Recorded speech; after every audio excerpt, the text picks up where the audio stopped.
Hey everyone, welcome to Zack Attack Reviews. Thank you for joining me for this special live stream on a Sunday. This is my movies that made us. One of my favorite things that I do on my channel, where I bring in other YouTubers in the movie review community and other communities to talk about the movies that made us, the ones that from our adolescence, childhood, and teens, and adulthood.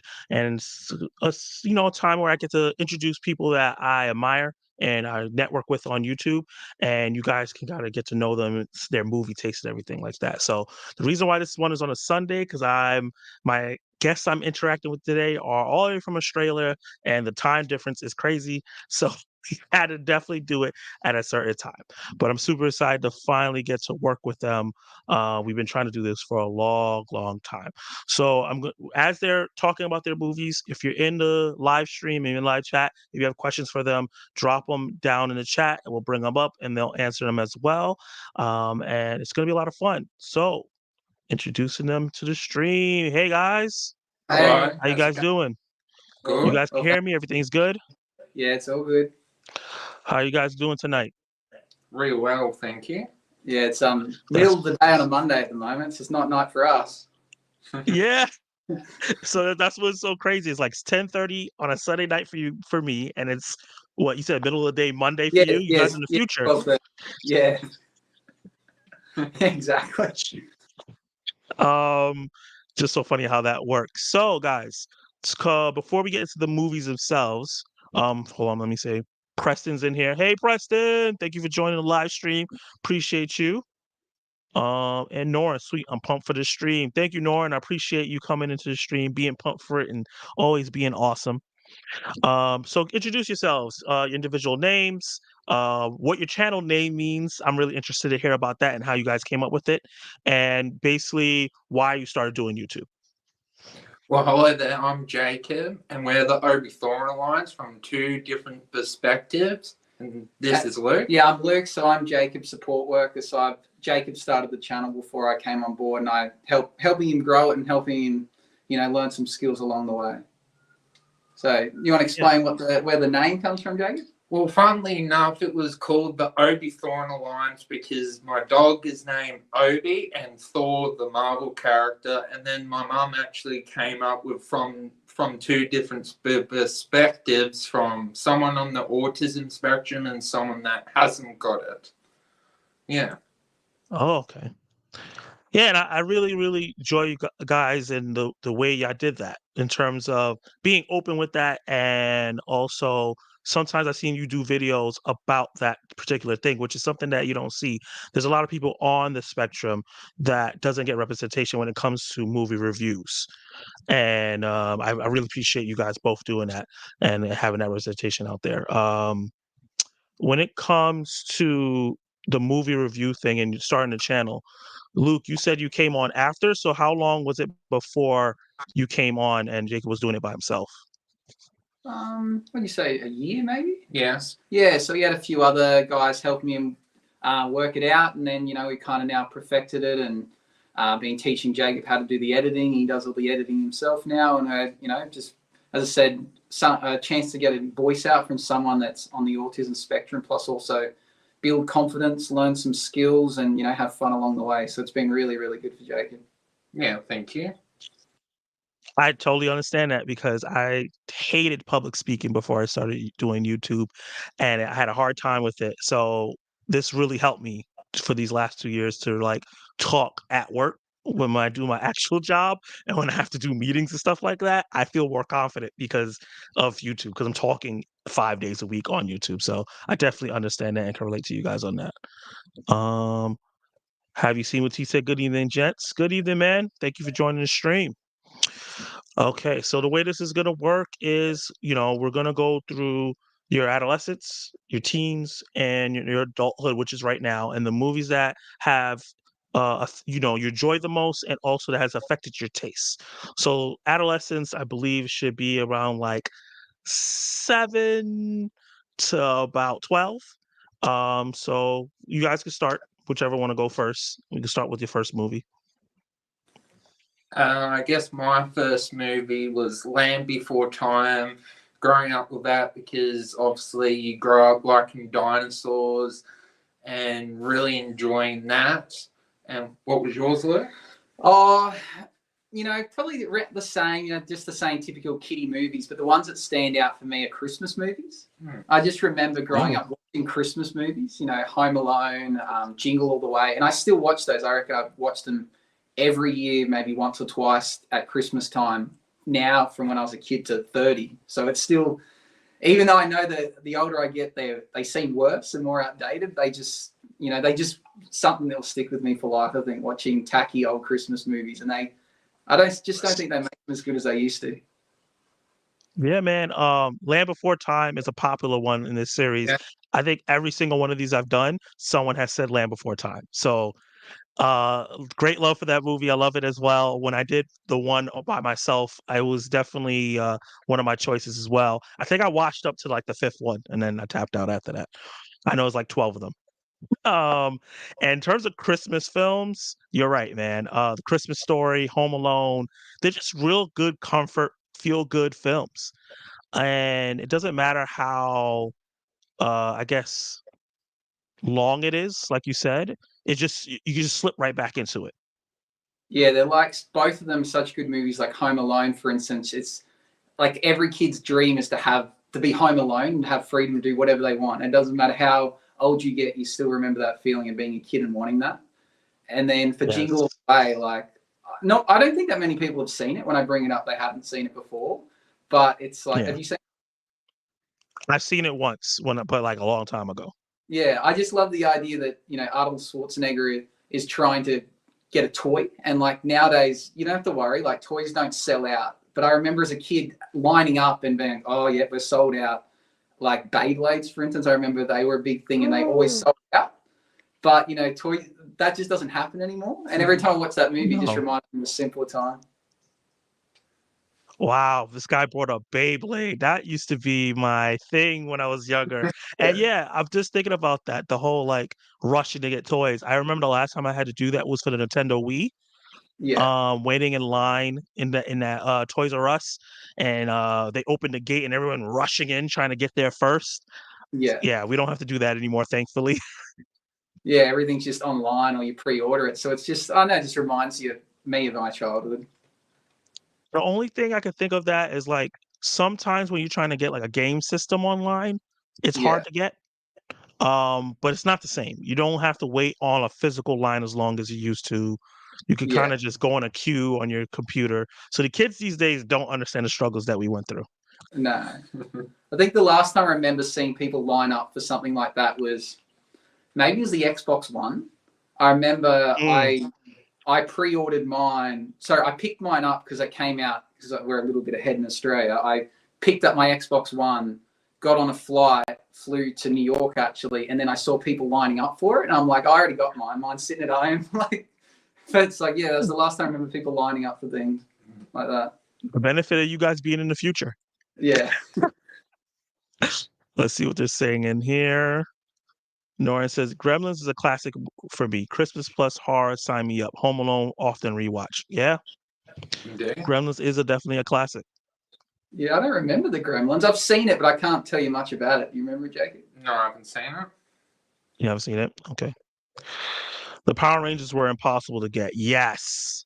Oh my God. As someone that was a big Power Rangers collectible kind of guy when I was a little tiny guy, it was hard to get the ones you wanted. For me, a movie that made me really like movies was Toy Story 3 and Winter Soldier. Oof, you just aged the crap out of me, Preston, if you think those are for kids. Yeah. I was an adult when Winter Soldier came out. Yeah, I think even Toy Story 1 came out in 92. Like, I was born in 92. So, like, in terms of, like, I still wouldn't, I seen it maybe 5 years after it came out, and Jacob would have been, you weren't even born, you were 4 years away when Toy Story first came out, and this guy thinks Toy Story 3. I was born in 90, so yeah, I was 2. I don't even think I seen it originally at that time. So yeah, that's hilarious. But it's just amazing the fact that someone that young still got to see it. And it's a big part of their childhood, no matter how far out away it was, you know? Hey Derpy, thank you for joining the live stream, man. Hey, see for yourself. I'm one of the few people who like Gremlins 2 more than the first one. Oh my god, the hot takes. I think it's interesting with Toy Story that it's still like the first one. The graphics are so poor, but people still love it. Like I've got a 2-year-old son, and he watches it. He thinks it's the best movie ever. And like it's crazy to think that I watched it when I was a kid, and now he watches it, and it's still And it the age. carries over. Yeah, Yeah, I saw a screenshot from Toy Story 1. I was like, wow, it looked that bad? yeah. But I Because think like Toy my Story 2 freshest memory came is out. Toy Story 3. I think Toy Story 2 came out the following year, and it looked 100 times better. Like they improved their graphics within 1 year. Well, I know that they didn't have the biggest faith in the story at first. And that's kind of why it looked so bad. I don't think they put the budget in. Yeah, because Toy Story 1 came out in 95. Was it 95 I said? I thought 92 maybe. 95. And then Toy Story 2 came out in 99. So they had 4 years to yeah. That's cool. but that's not a lot of time because it takes so long to make animated films. So Yeah. the fact that they did that is amazing. You reckon it's worth them ever, like, do you think they would ever redo it? Like just exactly the same, but just like make it HD or something? Like like a Toy Story like Uprise, like how they do video games? Yeah. Do you reckon that'd be cool? Ooh. Yeah. I wouldn't mind them doing some of those rinky dinky looky ugly animated movies from back in the day that had great storylines and characters and just up-resing them. Yeah, or like don't completely starting from fresh. Yeah. That would be cool.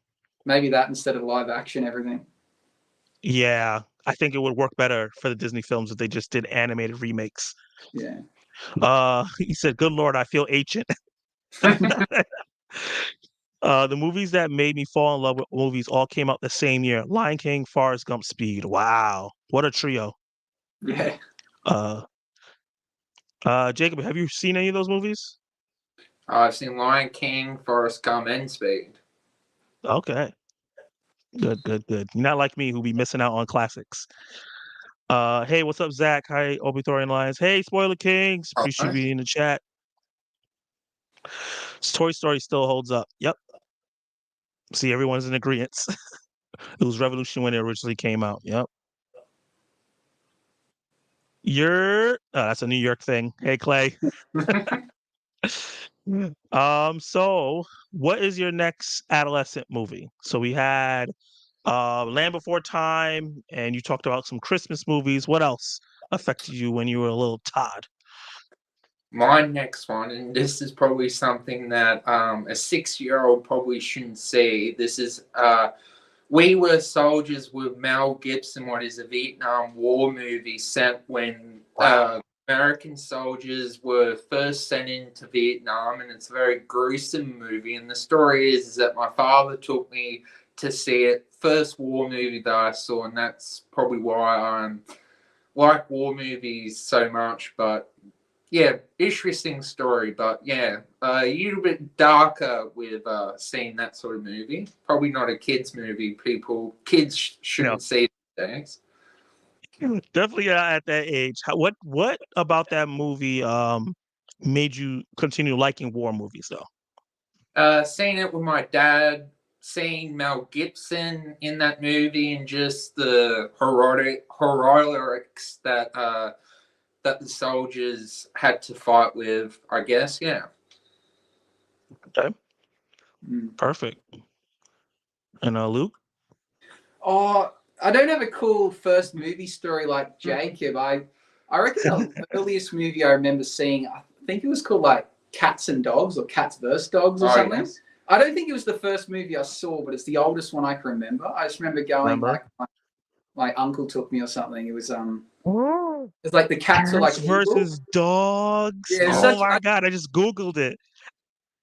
With Jeff Goldblum, yeah. Yeah, I think that's the earliest memory I can think of going to the cinemas, but I would have seen a movie before that for sure. But that one stands out. I couldn't tell you what the movie was about. I remember the cats were like evil. Yes. Dogs are good. That has a great cast.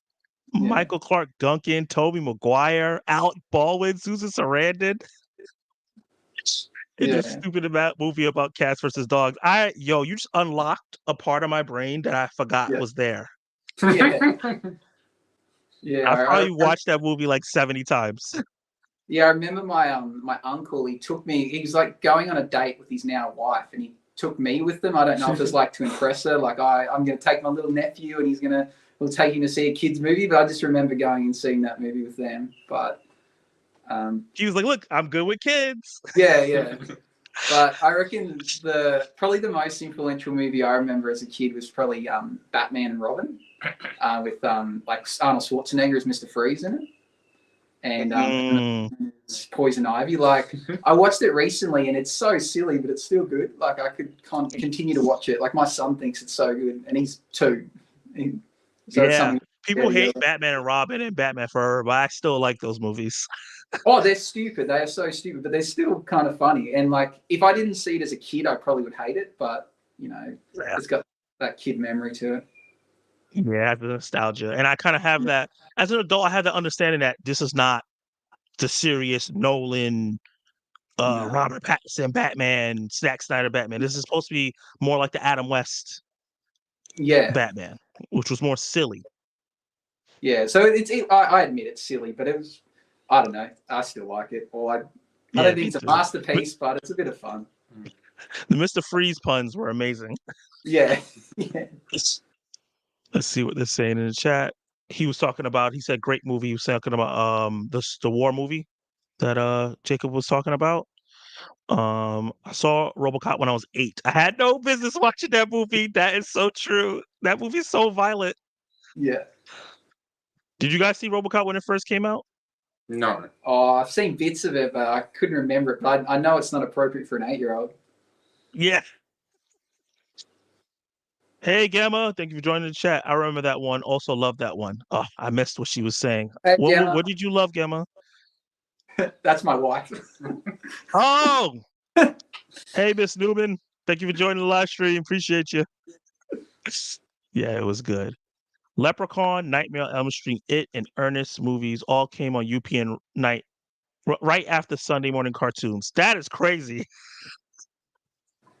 Wow. So you're finished watching your really nice cartoons, colorful, and then these scary movies come on? Yeah, that doesn't seem right. Batman and Robin's so bad, but it's so entertaining. The bat nipples leave an impression. Of course, Clay. Oddly enough, the first movie I remember going to see in the theater was 48 Hours. I'm pretty sure I was only 8. Do you guys remember that movie?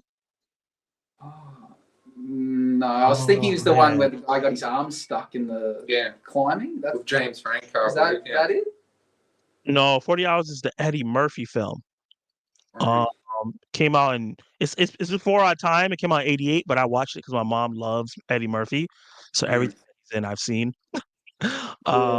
I've seen that. Yeah, it was like there was like a buddy cop movie where they had to solve something in 48 hours. Oh, okay. And then they had a sequel called Another 48 Hours. So, and I think they're about to do another one. I don't know how that's going to work out though, because it's been like 30 years, but let's see. Don't forget the Bat credit card. Yup. I've always wanted one of those. I remember watching Honey, I Shrunk the Kids heaps of times. Same. Your wife has good taste. She's a woman of culture. Batman and Robin nipples. Batman was the best.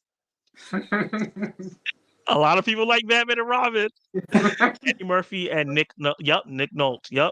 In 48 Hours. Great movie. It still holds up if you want to go back and watch that as like a old school watch. Okay, so you guys have any more films in the adolescence bracket? I think you're tossing up between Ants and A Bug's Life. Yeah, those sort of Pixar sort of movies like Toy Story, Ants, Bug's Life, really the animation, really. I don't think Pixar's good now, but growing up back in the 96, they were at their peak, and I think those are really strong movies, and definitely glad growing up they're really good movies. So the question I have for you is, you got to pick. You have to choose. You don't cop out here. Okay. Ants or Bug's Life? Which one? Oh, I guess Ants. Yeah. I feel like I like Ants more, but I'm getting them confused. I can't quite remember which is which. Like one, they're trying to get away from the grasshoppers, and then I think that was Bug's Life, and the ants he was trying to Get the girl. yeah save the princess or something. Oh, I can't Let's see. remember. Bug's Life was ant who was always messing things up for his colony. His latest mishap was destroying the food stores that was supposed to be used to pay off the grasshopper. So the grasshopper one was A Bug's Life.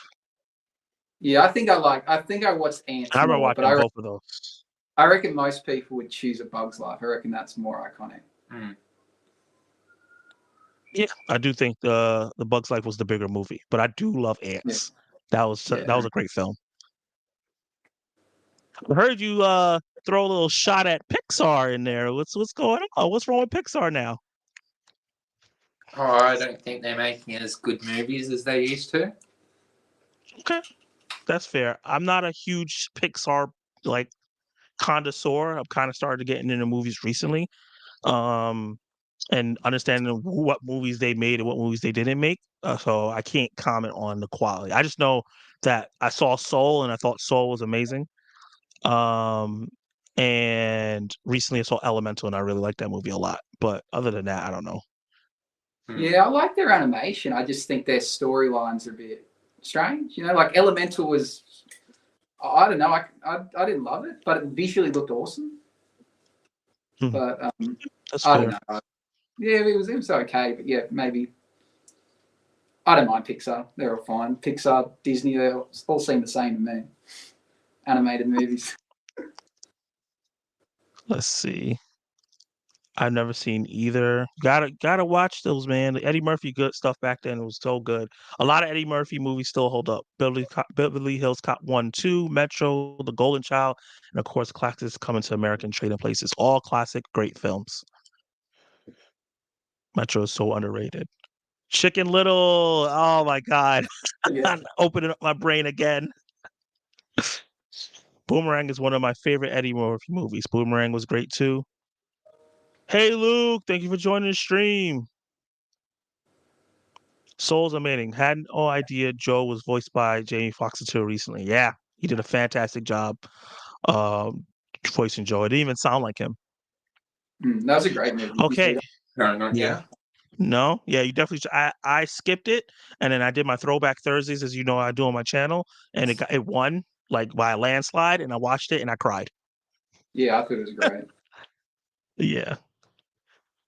Hey Zach. Hey Mike. Thank you for joining the stream. So yeah, Soul was really good. Soul is really really good. Okay. If you guys don't have any more, oh wait, Luke, you didn't go again for your adolescence. Oh, what do I have? Well, I had the Christmas movies and then Batman and Robin, and I mentioned Cats. The list could go on, but nothing stands Those are the main out. ones. Yeah. Okay. What about your teenage years? Let's move up a bit. So this is 13 to 18. Of course, Star Wars has to go on there. Star Wars, such iconic characters, universe, world building. Star Wars, yes. Okay. Yeah. What Star Wars came? So obviously the original episodes like 4, 5, and 6 came out before our time, but I remember episodes 1, 2, and 3 were like maybe late primary school, like I'd almost be adolescents, but probably don't know if you'd start liking it till you got a bit older. Yeah, back in... Yeah. What's your favourite Star Wars? Oh, that's a big one. Probably Empire Strikes Back and Revenge of the Sith. Yeah. Classics. Who's your favorite Star Wars character? Oh, that's a big call. Probably Luke Skywalker or Anakin. Because the Clone Wars actually make Anakin a better character, but if you just watch the movies, probably Luke Skywalker from the movies, yeah. I reckon I really enjoyed like baby Anakin, like when he's riding the little pod races. Yeah, the pod races and stuff. Like those movies came out when I was probably grade 4 or 5, something like that. And I remember everyone had the pod races in my school. We had like there was like a dirt area, and everyone would like be playing with the little pod races on it, and you dig little tunnels and stuff. So that stands out. So like I really liked the Anakin and the little it wasn't a pod race, but he had like this yellow ship, and it kind of had a long thing that poked out and the two little vents, and he sat on the top. Yeah. And I remember the little figurine. I remember that. I had the pod racing Star Wars game for like the GameCube Yeah, that's a great game. because I love that part of that movie. It was so good. I reckon that's one of the best What? games ever. Like, still stands Oh the yeah, test of time. And they've remade, easily. you can get it on like all the classic, like Xbox Game Pass and like PS and everything. You can Play it get again. you can get it on the Nintendo store as well. Yeah, Yeah. because it's so good. In terms of Star Wars, what was it a gateway for any sci-fi for you guys? In terms of like you saw that it piqued your interest into like science fiction, you guys dwelled into anything else? Definitely Terminator, Aliens, all sorts of other franchises. Yeah, Jacob's definitely more Okay. of a sci-fi fan than I. Like, you love Stargate and Yes, all sorts of things. yeah.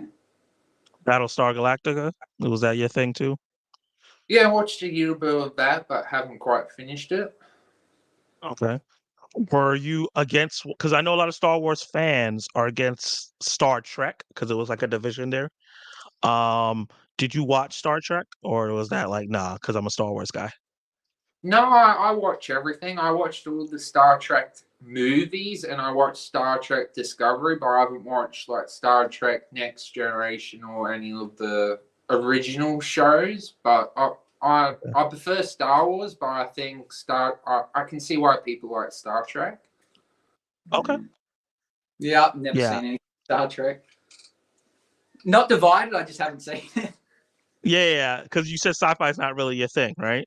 Oh, I'll watch any type of movie, but I wouldn't say I'm a mega fan of sci-fi. No. So what do you gravitate towards? More sports movies, to be honest. Sports movies or Okay. like true movies, like things based on true events. So. Interesting. Okay. Oh, so you're excited for Oppenheimer then? Yeah, I don't know much about it, but I am excited to see it because I actually like seeing movies like that and learning something I didn't already know. So going out and going, oh, I've now got a story to tell. This is something factual. You know, I have something interesting to bring up at a party kind of thing. So I'm excited to learn something, but I don't know much about the Manhattan Project. So it'll be all eye-opening for me. So you're gonna learn a lot. It's a lot of information in that movie. Yeah. They spitfire so much in that 3 hours. You're not gonna. I'm telling you right now, you're not gonna feel the 3 hours Oh, good. because the movie just and it slows down a little bit towards the end, but it really moves fast for the first 2.5. So are you excited for that new Taika Waititi film, Next Goal Wins, about him going to like the Hawaiian soccer? I think Haven't heard. it's what's his name? Who played Magneto, the younger Magneto? Michael Yeah. Fassbender. Oh yeah. Yeah, he's like a disgrace. It's one of those movies where you're the disgraced coach, so you have to go and help some underserved community to better them and stuff like that. Is that So I guess he did story? something. Yeah, it's based on a true story. Oh, So there's like a Hawaiian soccer team that's so bad, and then he goes there tries to get them better. Yeah, I love movies like that. You know, like Coach Carter or Champions. That was so good. I was bringing it up. That was so good this year. And we got to see that really early. We got a preview screening here, but way before it was meant to come out in cinemas, which is cool. What other movies like that? A few of them will get mentioned later, but yeah, any of those like sports true story movies, I think are like top notch. Or even if they're not true, like Hustle with Adam Sandler that came out last year. I love that. I thought that was so good. Oh, I love that movie. Underrated film. Yeah. You know, it's like with Adam Sandler, people really like look into his murder mystery and the grown-ups and the movie. And some of the movies are a little bit more silly, some of them bad, like Halloween Hobby or whatever the hell that crap is. But like Hustle and Uncut Gems. I honestly think Adam Sandler's my favorite actor. Like, I'm not embarrassed to say. I like list these movies off and they're so good. Look, I love Nick Cage. Like, I understand where you're coming from. A lot of people don't like Nick Cage. A lot of people don't like Adam Sandler, but Adam Sandler is solid every time. Like, his movies are silly, but if they make you laugh, that's what they're designed to do. Like, they're comedies. Yeah. Let's see what the chat is saying real quick. Soul's amazing. Oh, Michael said hi. Soul's really good. I haven't seen Soul, but heard very good things about it. Go check it out, Mike. Batman and Robin, what a god terrible movie. Oh, come on, Mike. We're all praising and talking about how it's great, and you come in. Gemma says Mean Girls. Great, great classic film. Yeah. Jacob, you know anything about Mean Girls? No, I haven't seen it. Oh, you missed it Yeah. out. That's got to be high on your list of movies to watch. You got to watch Mean Girls, man. Before any other classic film, forget about Scorsese and Tarantino. So, Go watch Mean Girls. Yeah, you can even watch the second one. There's a sequel. okay. It's not as No, good. don't do that. Just watch the first one. Don't watch the sequels. Hot take: after the opening scene, Up kind of goes downhill. I haven't seen Up, but I've heard that before. Have you guys seen Up? It's the saddest movie of all time. Like I tear up thinking about it. It's very sad. Wow. I like movies like that, so I need to go check it out. You seen Jagged? No, I haven't seen Up. No. No, when I was leaving the house the other day, my wife put it on for our son, and I was like, "No, can't watch it. I'm going to be sad all day." Like I was just like, close my eyes. I can't watch this before I leave for work. Wow. It Yeah, gave it's you really- PTSD. Yeah. I have movies like that. I'm not sad to say that every time I watch Infinity War, when it gets to the part where Spider-Man dusts, I cry, and I don't know why. Yeah. Like I know it's coming, but it's still something in me. It's just tears come down my eye, and I'm like, "Oh my god, why is this happening? This is a superhero movie." But yeah, Up does go downhill a little bit, but it's like so unnecessarily sad for a kids movie. Oh, that's a good choice. Yeah. Yeah. Yeah, my favorite Star Wars movie is Rogue One. Yep, that's my favorite one too, actually. Yeah. I agree with that. I really like Rogue One. Revenge of the Sith is the only good movie out of the prequel series. Very true. Rogue One. Yes, Rogue One is phenomenal. I go back and forth between Empire and Rogue One for the best Star Wars movie. Empire Strikes Back. Okay, people agreeing. Hey, Mayan, thank you for joining the stream. Appreciate you being here. I know you were excited. Tuesday, our stream is going to be I Clone Tyrone. You requested it, and I'm giving it to you. That's going to be fun. First time watching that film. I never understood Star Wars, Star Trek beef. They're not even similar other than being set in space. Very true. They're not. But, it's just like Marvel DC. Like, even though they're both superheroes, they're very different universes, but there's always going to be beef. Mm-hmm. I didn't think that was really a thing. Well, I don't think it's a thing now, but when I was growing up in the 90s and early 2000s, it was a beef between Star Trek and Star Wars. That's the reason why I watched all the Star Wars movies late, because I grew up on Star Trek. People will make beef out of anything. I saw Oppenheimer today, and I agree. It's very fast-paced 3 hours. Michael Fassbender, thank you. I just got done with Oppenheimer, and I was in the front row in IMAX. In my head, it was so much pain, but it was really good.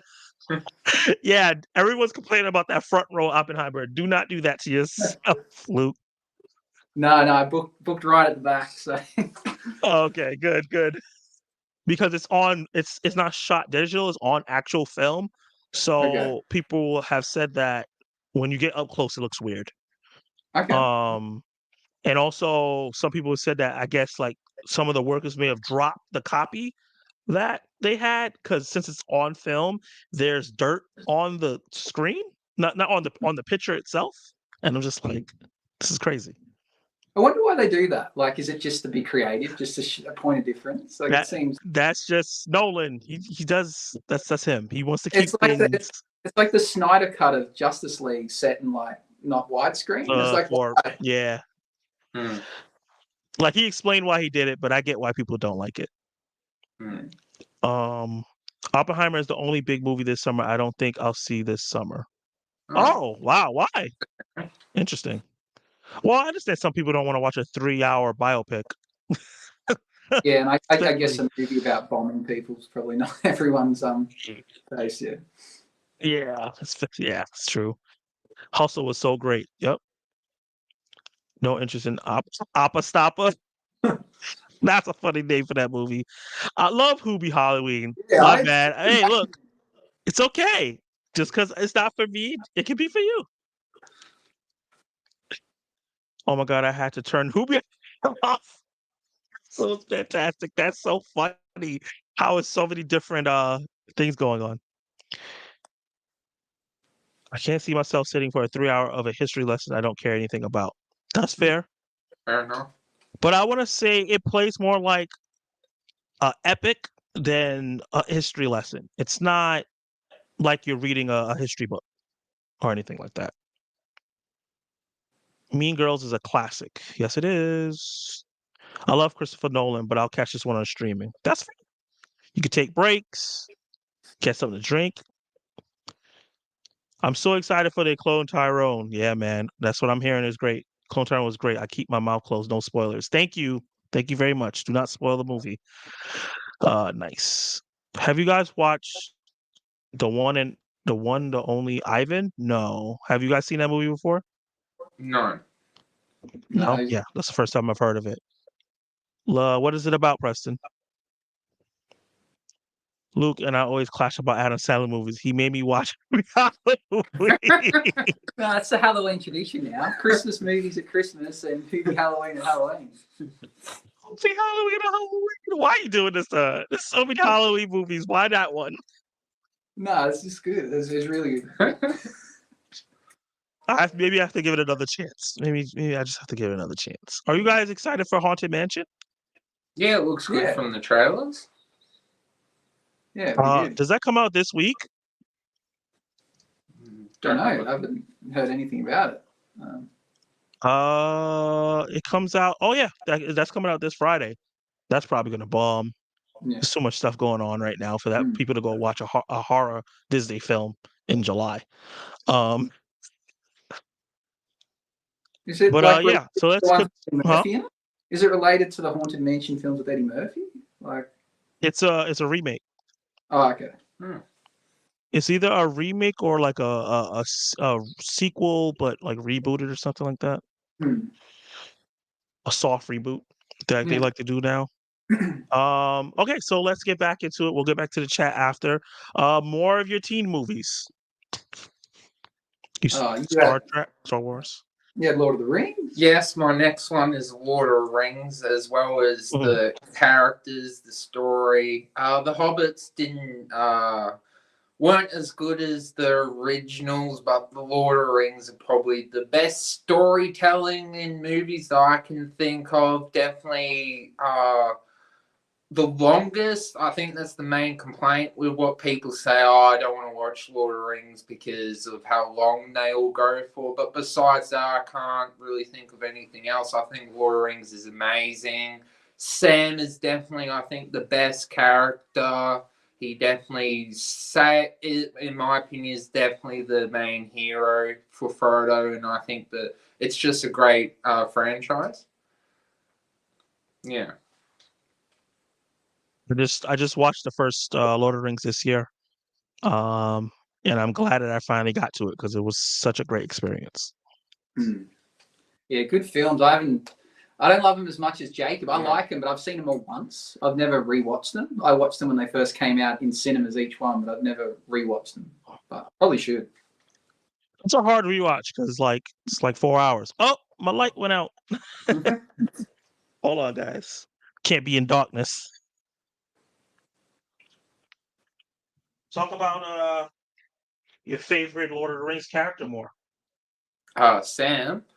Well, he's just a true friend, and he holds the Frodo and Gollum together. He saw right through Gollum, and even though Gollum tricked Frodo, Sam was right there for him and basically carried Frodo to Mount Doom. And if it wasn't for that, the heroes wouldn't have won. So I think Frodo is the true hero at the end of the day. Sure. I gotta check out the rest of the films. Probably do Throwback Thursday votes for them. They probably will win most likely, and then I'll review the other two. I'll watch the extended editions. That's what I did with the first one, so I'll watch the extended editions of the last two as well. Did you get a chance to watch the TV show on Amazon Prime? Oh, Rings of Power. I saw that before I saw the movies. And obviously you preferred the movies to the Amazon? That's interesting. They're different, They are, yeah. They're different. You can tell it's different creators. There's inspiration in the show from the movies itself, but there's a more of a whimsical tone for the movies that's not there in the show that I hope they inject in it in the other seasons that are going to come out. I kind of understand why it's not too whimsical because dark stuff is going on, but I do like the show. I didn't hate the show like other people did. I did enjoy my time with the show. I actually preferred it to what's that Game of Thrones show, House of the Dragon. Yeah. I like Rings of Power more. I thought House of Dragon some episodes bored me. But I'm excited for season 2. But yeah, the movies are better. And That's you didn't watch The Hobbit first? The Hobbit. No, I haven't seen the first Lord of the Rings film. The first original one. That's the first time I've seen the movies at all. So I have to watch the other Lord of the Rings, and then I'll go to the Hobbit as well. I guess I was just thinking, if you hadn't seen them when they came out, you have the opportunity to watch them in chronological order instead of release order. I was like, oh, you think that's what I should have did? I don't know. I'm not as big a fan as Jacob. What do you think? Well, the Lord of the Rings are just better than The Hobbit. So story-wise, it probably makes sense, but quality-wise, Lord of the Rings are just better than The Hobbits. Okay. So is it a kind of like a Star Wars thing, the original trilogy versus the prequel trilogy? Yes, you can say that, yeah. Yeah, but I guess coming from books, it's a bit different. You know, people might prefer the books more than the books of The Hobbit. They might prefer more than the Lord of the Rings books. I don't know. Yeah, that's true. Because Star Wars is like just an original idea. Yeah. So there was nothing to reference. Yeah. All right. So I think it's Harry your Potter's turn, Luke. Oh, for me, what I have, I only put down Batman Begins because I mainly have the same ones as Jacob does. So Batman Begins, obviously, like one of my favorite. I don't know if it's my favorite Christopher Nolan Batman of the Dark Knight trilogy, but it was the one that stands out the most because it was. I like Batman when it focuses on like crime, like mob bosses opposed to people with superpowers. Even though I said I like Batman and Robin, even though that's so far-fetched, but that's a kid's thing. But now as an adult, I prefer it when, he's fighting, Falcone and like trying to take out the mob boss than, someone with superhero powers. So that's what I really liked about Batman Begins because of that. Gotcha. I remember I did see Batman Begins when it first came out, but when The Dark Knight got announced and how much hype it was around it, I was like, I gotta watch the first one. And I was like, holy crap, this is so good. If this is this good, how good is The Dark Knight gonna be? And Yeah. we all know what happened there. And obviously there's a big gap between that and the last set of Batman movies, and it's like a world of difference between the way they said it and what they were trying to do. Oh yeah, definitely. Especially since Nolan had like full control over the tone and everything. I think what happened with the first set is that like Tim Burton lost control and they were like, well, these dark movies are not working no more, so we're gonna go back to the silly. And that's why that it's not a trilogy, I guess it's 4 movies, don't really fit well with each other because it feels like 2 different people or Yeah. 3 different people. But yeah, it kind of set, I reckon, for DC to kind of go on that dark path because they were kind of silly, and then they've now gone dark, and then the MCU went, oh, we'll go with kind of funny and a bit serious combined, and then the DC universe have just continued on that path of dark and gloomy, and they kind of diverged from each other. But yeah, I think with James Gunn, he's gonna do an MCU approach. Yeah. A little silly, more darkness. What do you think? I like that the DC's dark. I kind of hope they keep doing what they do. I think James Gunn is the right person for the job, but the problem is I think it's better if you connect some things but have some side project. Like the Joker was a perfect movie because it didn't connect everything, but we'll see how he does for his Superman movie. I agree. I didn't have a problem with the way the DC was set up. I just needed them to not freak out every time something didn't work out right away because the MCU didn't do that. They just readjusted to like what they did with Thor. It was like, okay, They still made some decent amount of money, but we're gonna go a different direction.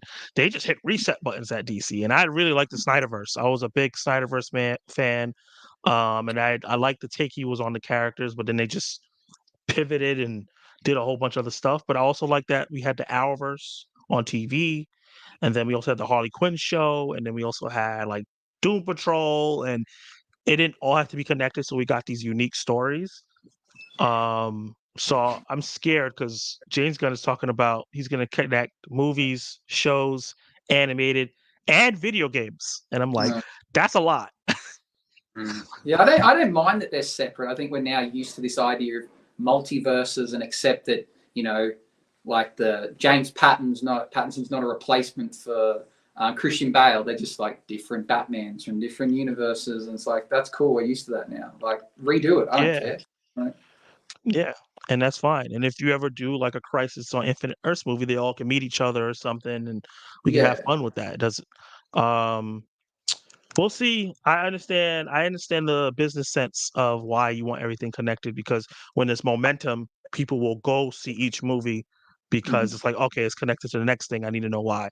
But he might be going overboard with the video game thing. Like if I have to play a 15 to 20-hour video game just so I could keep up with the DCU, I might check out.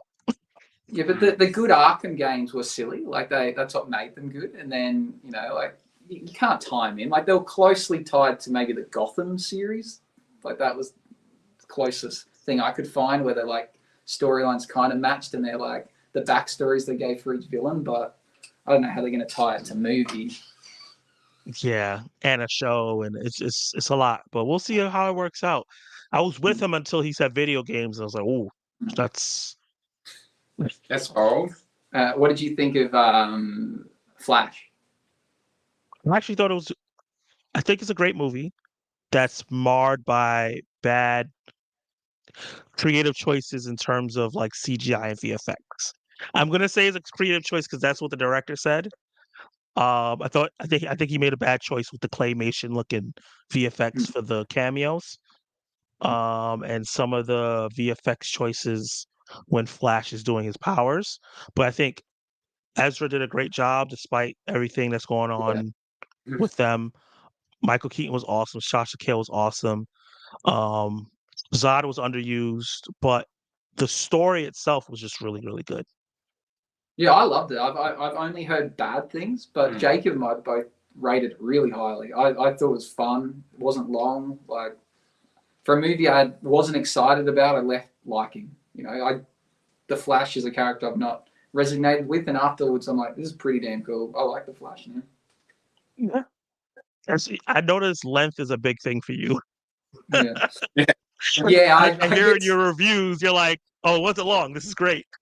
Yeah, I love short movies and I love limited series. Shorter the better. Oh yeah, because with the Platonic, the guy show you guys reviewed on Apple TV Plus, it's a limited series, and you're like, thank God. Yeah, I love limited series. I love a good limited series too, because sometimes it's a compact story. They don't waste any time. Just give me everything in those 8 episodes. But sometimes I like something that can go on for a long time if you know how to write it well. Like one of my favorite shows of all time is Dark on Netflix. And I think it's one of the best sci-fi shows of all time. And it goes for 4 seasons, and it's never a point where I'm like, they're stretching it out. They every episode and everything was planned for those 4 seasons. I think with limited series as well, you don't kind of get a filler episode. Yeah, plus I was going to say you don't get heartbroken. You watch a show for 10 seasons, the guy's the final season, you're like, oh, like don't end. Where the limited series, you go, nah, it's only one. Like you already know, you don't get the amount of people that cried when Friends ended or Seinfeld or something. You just don't get that when it comes to limited series. Definitely, We Were Friends. I love that show. That and Smallville was just like heartbreaking when they ended. Okay, so let's continue down the path of movies that affected you guys that you guys have on your list for your teams, if you have any more. I got Harry Potter on my list. I was someone that didn't read the books, so first I thought the movies were amazing, but recently I've actually read the books, and the books are just better, have a lot more detail.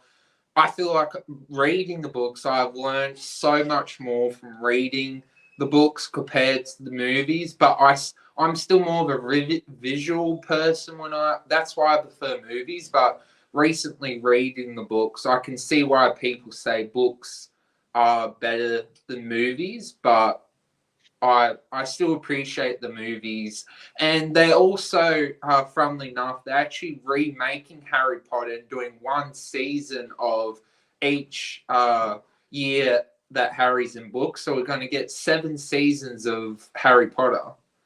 I was just gonna have to ask you about that because you said the book's just better because it's more detailed. We're gonna get. I always felt Harry Potter was better as a show, and a lot of people are upset that they're Yeah, doing it because they feel it's too soon. But didn't the last Harry Potter film come out like 10 years ago? I think so. Yeah. So I feel like by the time the show comes out, it's gonna be like 12, 13 years since the last movie. That's okay for a show reboot where they adapt the book one for one and give us all the detail from the book. Yeah, I think people will just be, they're so set on Daniel Radcliffe being, Harry Potter and Emma Watson being Hermione that they'll need a while to adjust. But once you adjust, you'll be like, wow, it's Harry Potter again. I'm great. I'm glad it's back. Like that's how it's Yeah. going to be. Yeah, they feel the magic. I feel like a lot of people felt like that. Well, like I didn't get to see Little Mermaid. I'm waiting for it to hit Disney Plus, which it should be in August. I think I saw on Twitter. To do like a watch along, and I'll watch it with everybody. But a lot of people were complaining about why are they remaking this? Why is this? And a lot of people who watched that film said, "Oh wow, this is really great." Yeah, it wasn't Um, bad. I was negative about it, but I thought it was pretty good. I did fall yeah, asleep for a little bit, but that wasn't because of the movie. I was just tired. But tired. wasn't bad. Yeah. You're like my sister. My sister does that all the time. She just goes in exhausted into movies and then falls asleep for like 15 minutes and wakes up like, "What's happening?" Oh, I don't usually, but I was just particularly tired that day. But maybe I have to rewatch it. But I missed maybe one scene, like it was a song or something. Oh, okay. You can miss a song. That's fine. Yeah. But yeah, Harry Potter is a great one. I watched up until the 4th movie, Oh, okay. and then for some reason Goblet of Fire, and then I tapped out of that. I don't know why. I just stopped, and I read up to the 5th book, and then I kind of just tapped out after that too. I don't know. It just kind of like lost my interest. But I do want to rewatch those movies and kind of go through the whole series as a whole, since it's been a long time since I've seen them. But they're so influential. I know so many Harry Potter heads Yeah. that are obsessed with it. I have one of my friends, she took me to the Harry Potter store and it was just like it was like a kid in a candy store. She was going crazy. Yeah, I reckon Do I've you guys watched. have Mhm. I was gonna say I reckon I've watched them from start to finish maybe 4 or 5 times, and I'm not a massive Potterhead. Like I couldn't tell you all the finer details or name all the characters, but I enjoy them. Like they're just magical, Yeah. It's like a world you want to imagine you could be in. Like, Yeah. but yeah, back you're gonna ask, do we have a store? Yeah, the Harry Potter store. Yeah, there used to be one at Movie World, which is like a theme park near us, but I think they lost the licensing. But Mm. I recently went to at Universal Studios in Tokyo, and they've got like a big Harry Potter world there, so that's not too far away. Wow. Like I didn't know 8 hours that. That's dope. right or something. How far is Tokyo from you guys? I think it's about 8 hours, 8 hour plane Okay. ride. Yeah, it's not too far.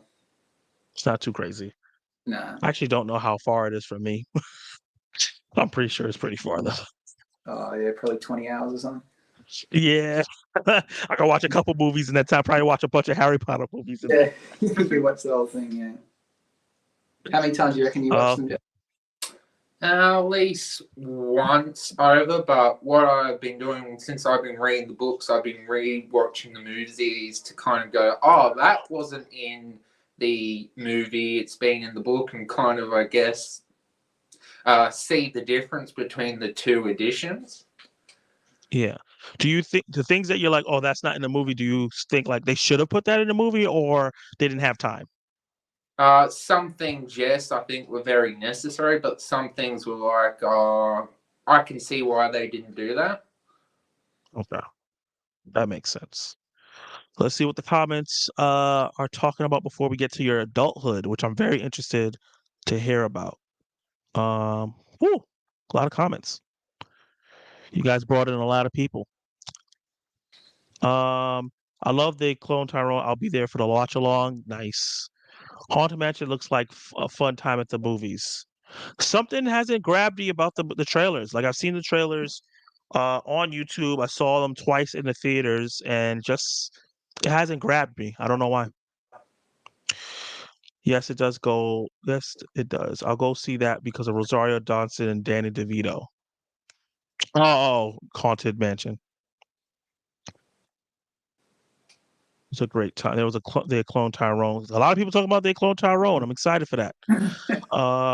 Gorilla shows a gorilla trying to get back to his family in Disney Plus is pretty good. Oh, I think I've heard about that. I think that's the Ivan movie he was talking about earlier Oh yeah, I have that we seen watched. that movie. Yeah. You have seen it? Okay. Yeah, I remember that movie from as a kid. It's a good movie? Oh, I don't know if it was good, but it was as a kid. I think I liked it. Gotcha. It's always that thing of like, I liked it as a kid. I don't know if it's a good movie though. From memory, it's like they're trying to dress up the monkey, the gorilla, as like a baby and carry it around and pretend it's a baby, and I think so. Oh, okay. Confused with another movie, but yeah, it's trying to find its way home. Gotcha. The length of Lord of the Rings is exactly why I've never seen them. Yeah, it turns off a lot of people. I think that was kind of the reason why I didn't watch it up until this point.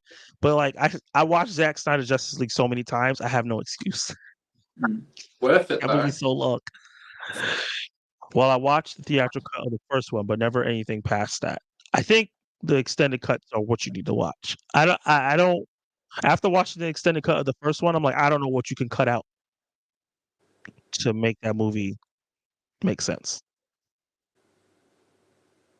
I didn't enjoy the first two, but Return of the King is cinema. Wow, that's interesting.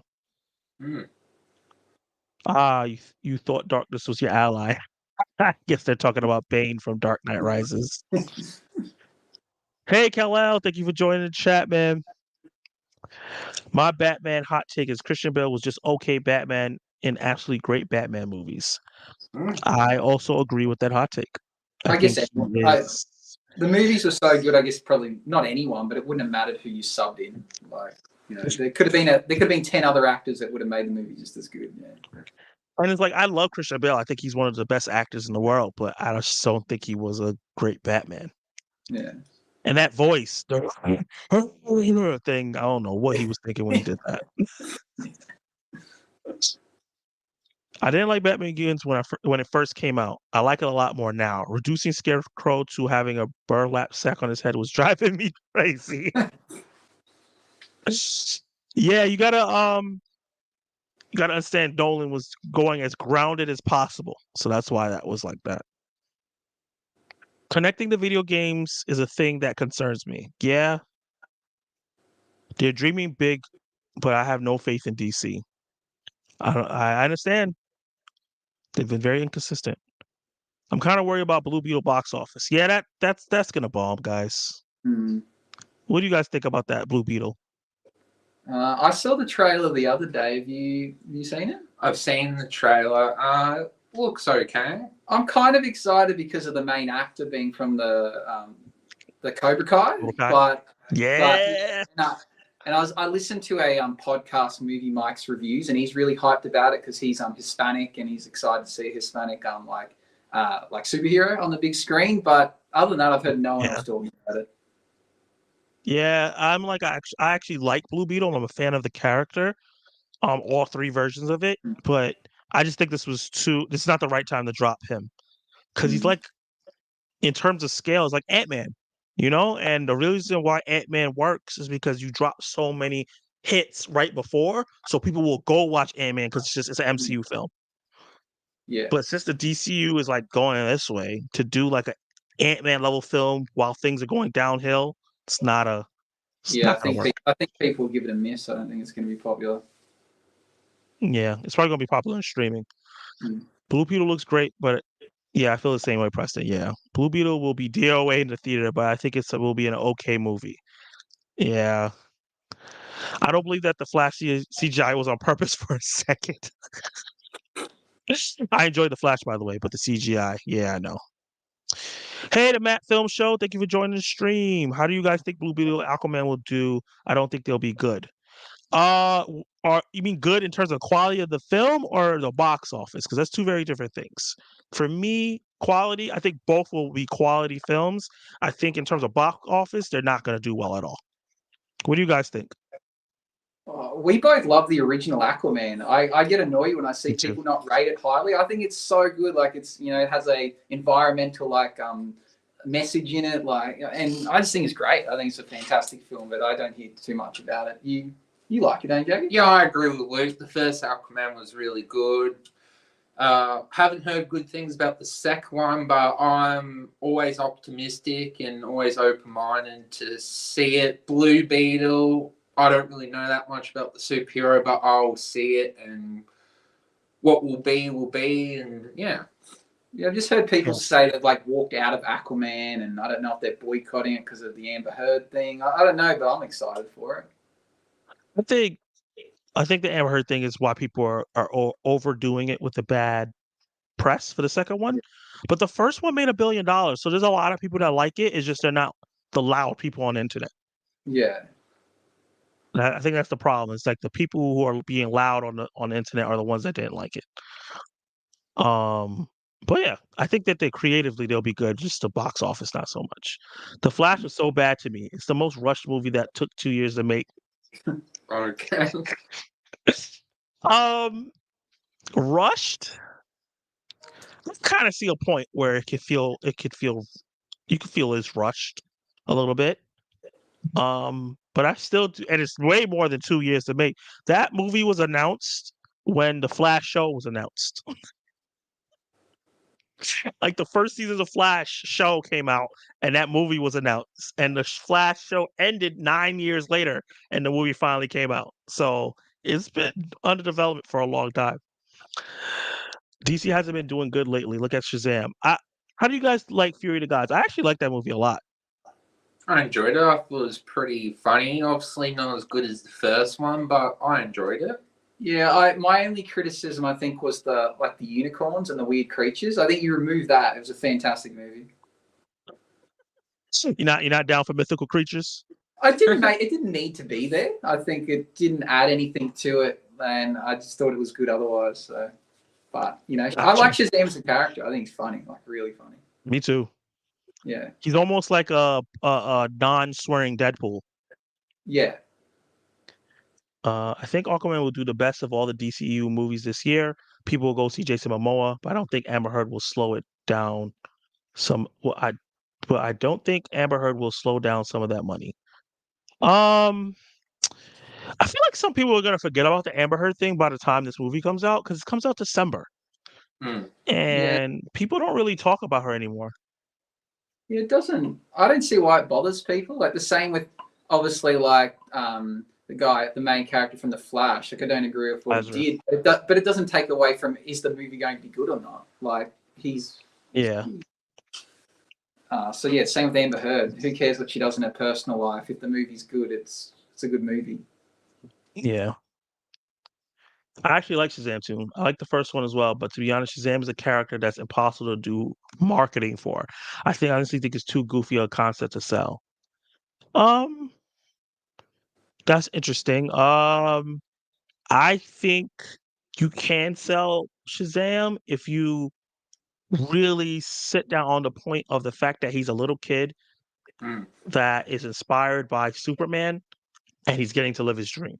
I think a lot of kids and adults can kind of relate to that, wishing that they could become their favorite celebrity or superhero. I don't think they stress that enough. The thing is, if you watch a movie and you get entertainment out of it, does it that's what it's meant to do? You can't pull everything apart. Was it funny? Yes. Was it a masterpiece? No. It's like it doesn't have to. But I think what he's saying is getting people to come in and watch the movie, the marketing to draw people in. I think that's the problem. It's not drawing people in to even see that it's a good movie. Yeah. where it's like, I think about Black Adam, they did everything to draw people The in, Rock Mark. and that was horrible. Like, I could not stand that movie in comparison to Shazam. Dwayne, if you just would have just worked with Shazam, that it would have been such a better thing. Like, he's trying to make Black Adam a hero when he's Shazam's main villain. Makes no sense. Yeah, and he's telling everyone it's his biggest role and the role he was made to play. It's like just selling it, but ultimately it's. I don't know. Now he's back with Fast and Furious. Yeah. How do you feel about The Rock? I reckon he's. I reckon a lot of his movies are pretty bad. If you look at like the ones that are out, they're pretty average. I like The Rock. There's a lot of movies. I don't. You know what? I can't even say if a lot of movies is bad because I haven't seen a lot of his newer ones. Like, I like him, but I think he's in a lot of bad movies. He like kind of cashes the check and gets paid heaps to be in these movies, and most of them are pretty bad. Like, the Jumanji movies are good. Moana was great. Jungle Cruise, not so much. Central Intelligence, Red Notice, these are all stinkers. The Game Plan, like, he has a lot of early movies that were good, like Game Plan, that was great. Yeah, Tooth Fairy was funny for what it was. Gridiron Gangs. But yeah, for someone that's like the highest paid actor, like he's in some stinker movies where like you're comparing to someone like Leonardo DiCaprio. I can't think of a bad movie he's in, except for maybe that Don't Look Up movie on Netflix, but Netflix make bad movies. That's just Netflix. You like Don't Look Up. What's with that? That movie was made for the theater, and then Netflix bought it. Yeah. Oh, wait, hold on. It says, speaking of books being better, I really wish they made World War Z as a limited series instead of an average Brad Pitt movie.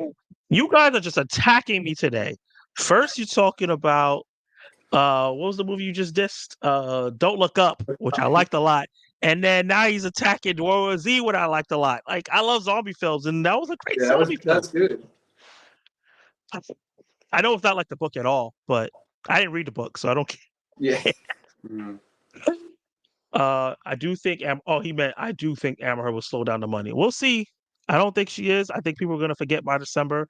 Everybody moved on to Jonathan Majors and Ezra Miller. Aquaman will be DOA in theaters as well. That movie needed to be dropped a year ago. Okay. We'll see. I saw Harry Potter 1, 2, and 4. 1, 2. What happened to 3? I think it's supposed to come out a year ago, which is crazy. My understanding is they've been doing 3 rounds of reshoots. Well, the thing is, all movies go through reshoots, especially big blockbusters. So that's not like a scary thing. Lance Jackson, thank you for joining the stream. Hey, what's up, everyone? Happy Sunday, Lance. Gamma, no, that movie, Luke, the Ivan movie is the new one based on a really popular book. We haven't seen it yet. We have Gemma here to fact check you. Yeah. Yeah, well, watch that and watch Fern Gully. Personal joke. How do you guys think the Marvels will do in the box office? Another billion? No. No. Ask Jake what he thinks about it. No. I don't think so. I like the trailers. I think it looks a lot of fun, but they have to show something more epic and serious for it to make a billion. It can't just be a fun movie. Yeah. Blue Beetle Battalion. The Spoiler Kings are about to make that movie make money on their own. They've been praising. Hopefully that movie does well. I'm rooting for it. Like you said, I like Zolo from Cobra Kai. I'm a big fan of him because of that show. Yeah. George Lopez is great, and I just like the character. It's just the marketing is generic, and I just think it's coming out the wrong time. I'm excited about the Marvels, where Brie Larson has to hate will stop it from hitting $1 billion, I think. No, because the first one made $1 billion, and she was the only star in that one. So we'll see. I like Captain Marvel. That was a great movie. Me too. Yeah. Right. Jacob doesn't like it, but I think it's awesome. It's one of my favorite Marvel movies. Wow, you shake your heart really hard. Yeah, your head really hard, Jacob. Why did you hate Captain? Well, from on Disney Plus, there's Earth's Mightiest Heroes, and from watching that show, I got to see what the Skrulls were actually like, and then watching Captain Marvel, they changed the storyline with the Skrulls, and personally, it found it hard watching Captain Marvel, and I know she was a little bit too OP in that movie, and if it wasn't for Samuel Jackson, I probably wouldn't have watched it, and she just has no personality, in my opinion, in the movie, and she hasn't really learned to grow or, no character development yet. But it might come, we'll see. Well, we haven't had a chance to see her No, since not the yet. first movie. Like, she was in Endgame, she fought, she didn't get to really talk, and No. we haven't seen her since then. Hmm. So hopefully we get a lot more fun with her in the second film. It just sucks that it's going to be crowded with other people in it. Yeah. Are you telling me Canada don't look like Philly? I'm not sure what you mean. Oh wait, hold on. My only issue with Shazam 2 is that it's set in Philly, where I'm from and live, and they got the geography completely wrong. Oh, I didn't read that one. Got you. They do it all the time, though. You know how many times they shoot something and say, "This is New York," and I'm like, that doesn't look like New York at all. No. Um, what are the chances we get Amazing Spider-Man 3? Should Sony finish the Andrew Garfield trilogy or just leave it alone? You guys go first on this one. I'm interested to hear your thoughts.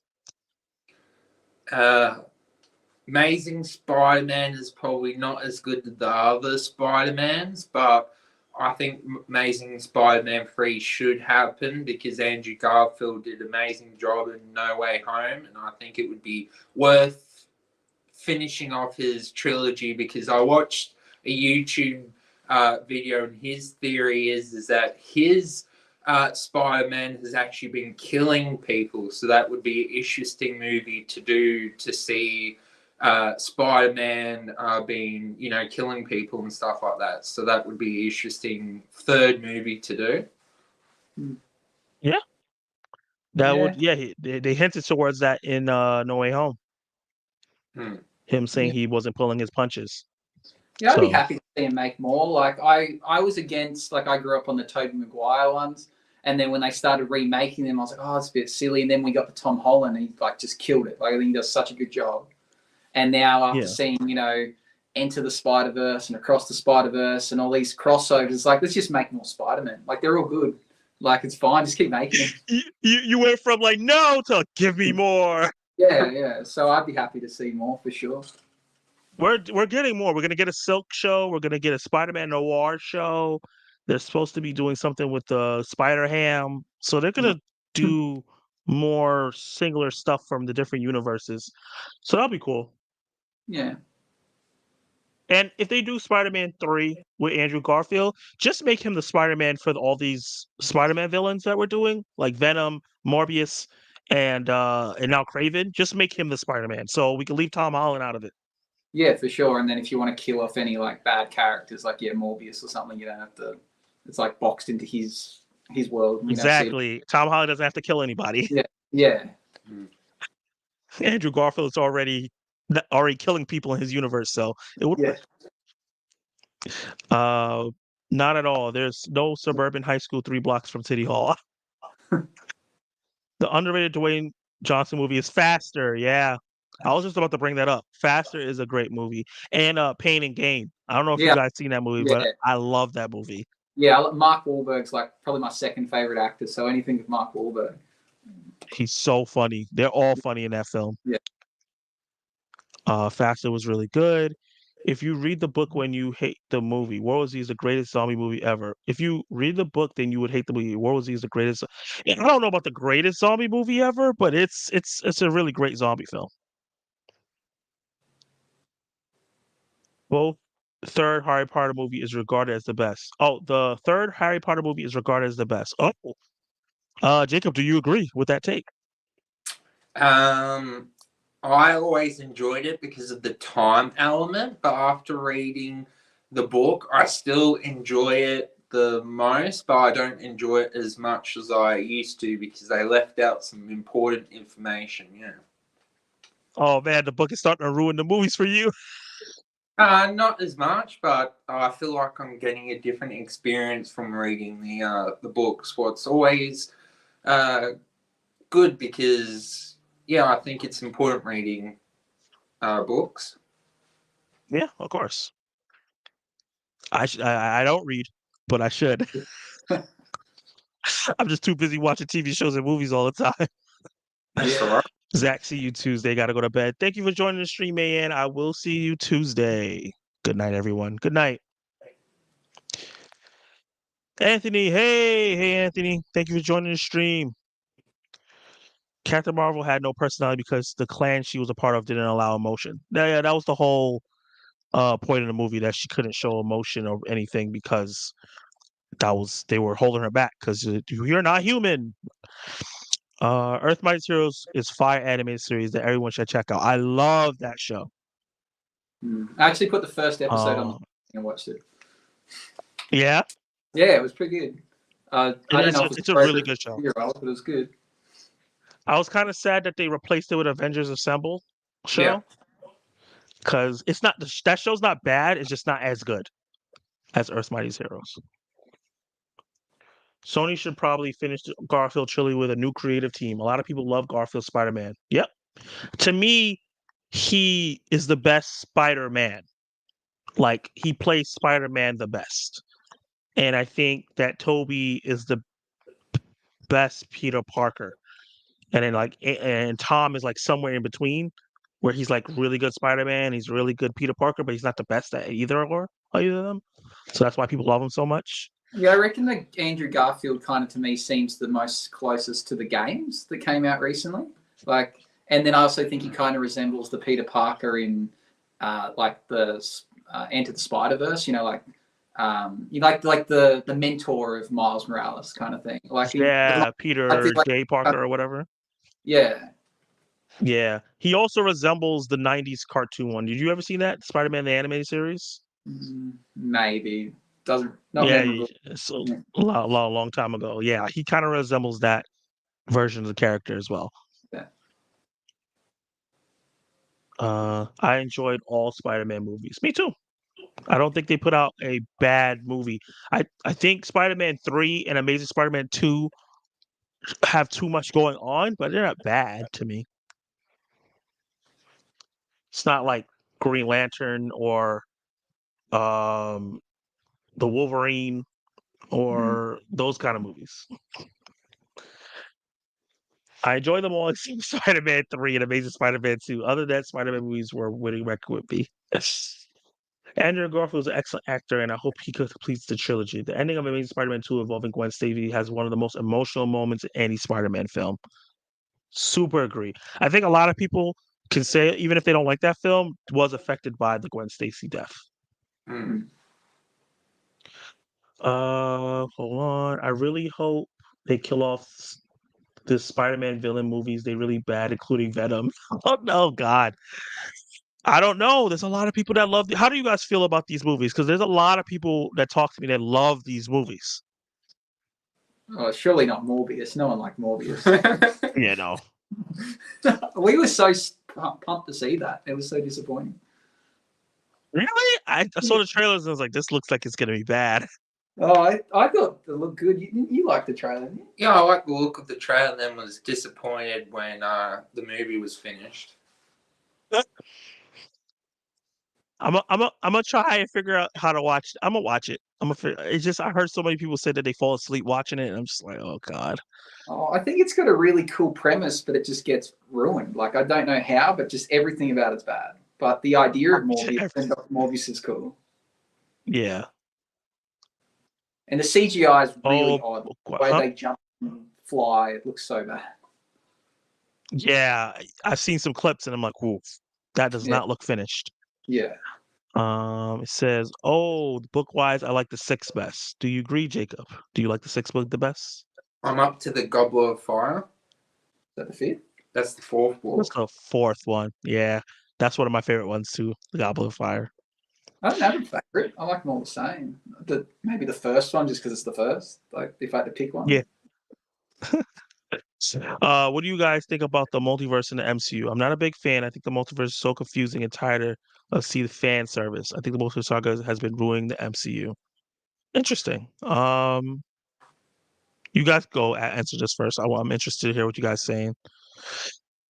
Personally, I think the multiverse is a better storyline than the Infinity Stone saga, but the Infinity Stone saga was a lot simpler. Thanos had an idea of getting the Infinity Stones.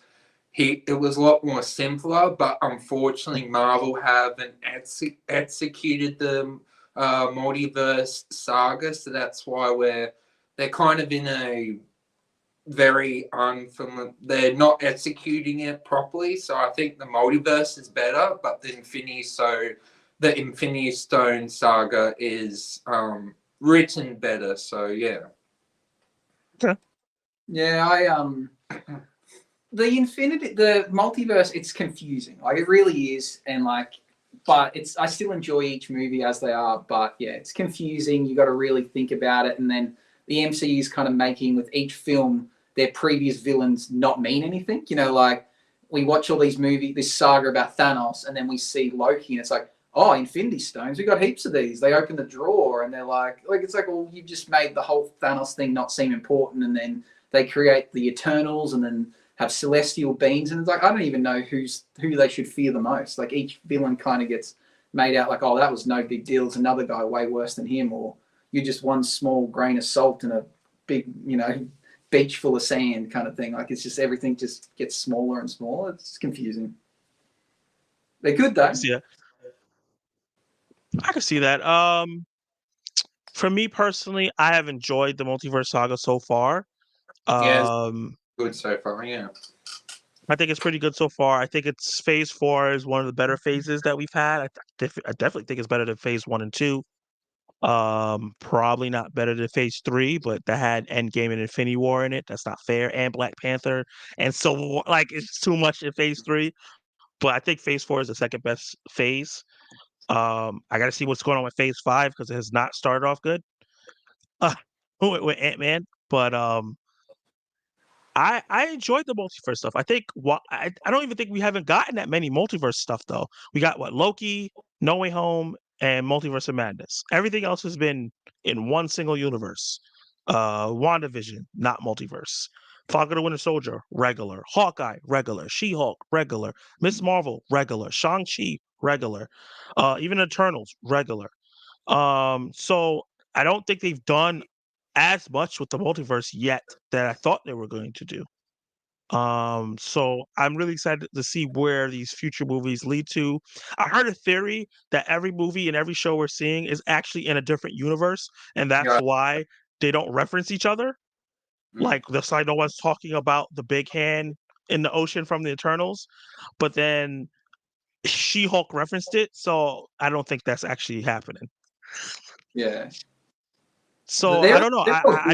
I think what's happening with the Infinity Saga is that we had an Avengers movie at the end of each phase. Yeah. So there was like a wrap up. We haven't had that wrap up for any of these phases, and I think that's where people are lost. Yeah, very I true. think once Kang Dynasty comes, then people are like, oh, that's why this happened. That's why this happened, and it kind of just it's putting the pieces just together. needing something to tie it all together because at the moment, unless you're a super fan, you're like, this is just scrambled. Like I don't really know what's happening. But there's a lot of stuff going on at the same time. Yeah.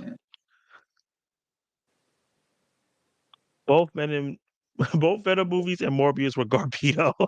Jeez. Hey, look, those Venom movies are making money, so people like them. Hey, Clay gave y'all a sub. Thanks, Clay. Thank you, Clay.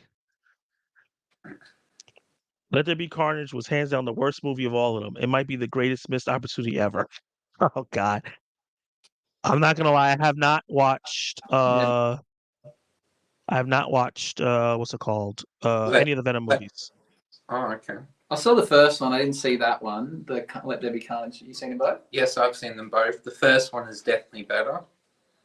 Yeah, that's what I hear. And they should have just kept the same writing team and director. I don't know why they switched over for the second one. I agree with the multiverse saga being confusing because they haven't defined the rules of this new world building. Interesting. I'm still mad Ant-Man beat Kang in a one-on-one fight. It's pretty much ruined everything for me. But there's different Kangs, so this could be a weaker version of the character. Um, so we have to see. We got into the multiverse through the TVA. Botch spells from Spider-Man and America Chavez punched a star through reality, and then we have whatever Kang is doing. What are the rules? The Yeah. rules of the multiverse is there's no rules, sir. That's the whole point. That's why it's so exciting. Anything can happen. Okay. So we're gonna slow down on the comments now. We're gonna get back into the movies that made us. Guys, we're gonna go into adulthood. The movies that has made you guys and influenced you in your adulthood so far. So we can say this is 18 up. So whatever age you are now. Okay, so I would probably say the first Iron Man definitely started the MCU trend. The first MCU movie that I actually watched was at high school was the Avengers, but I wasn't into it as much. And then I watched the first Iron Man and obviously got into it. It's a fantastic movie with Robert Downey Jr.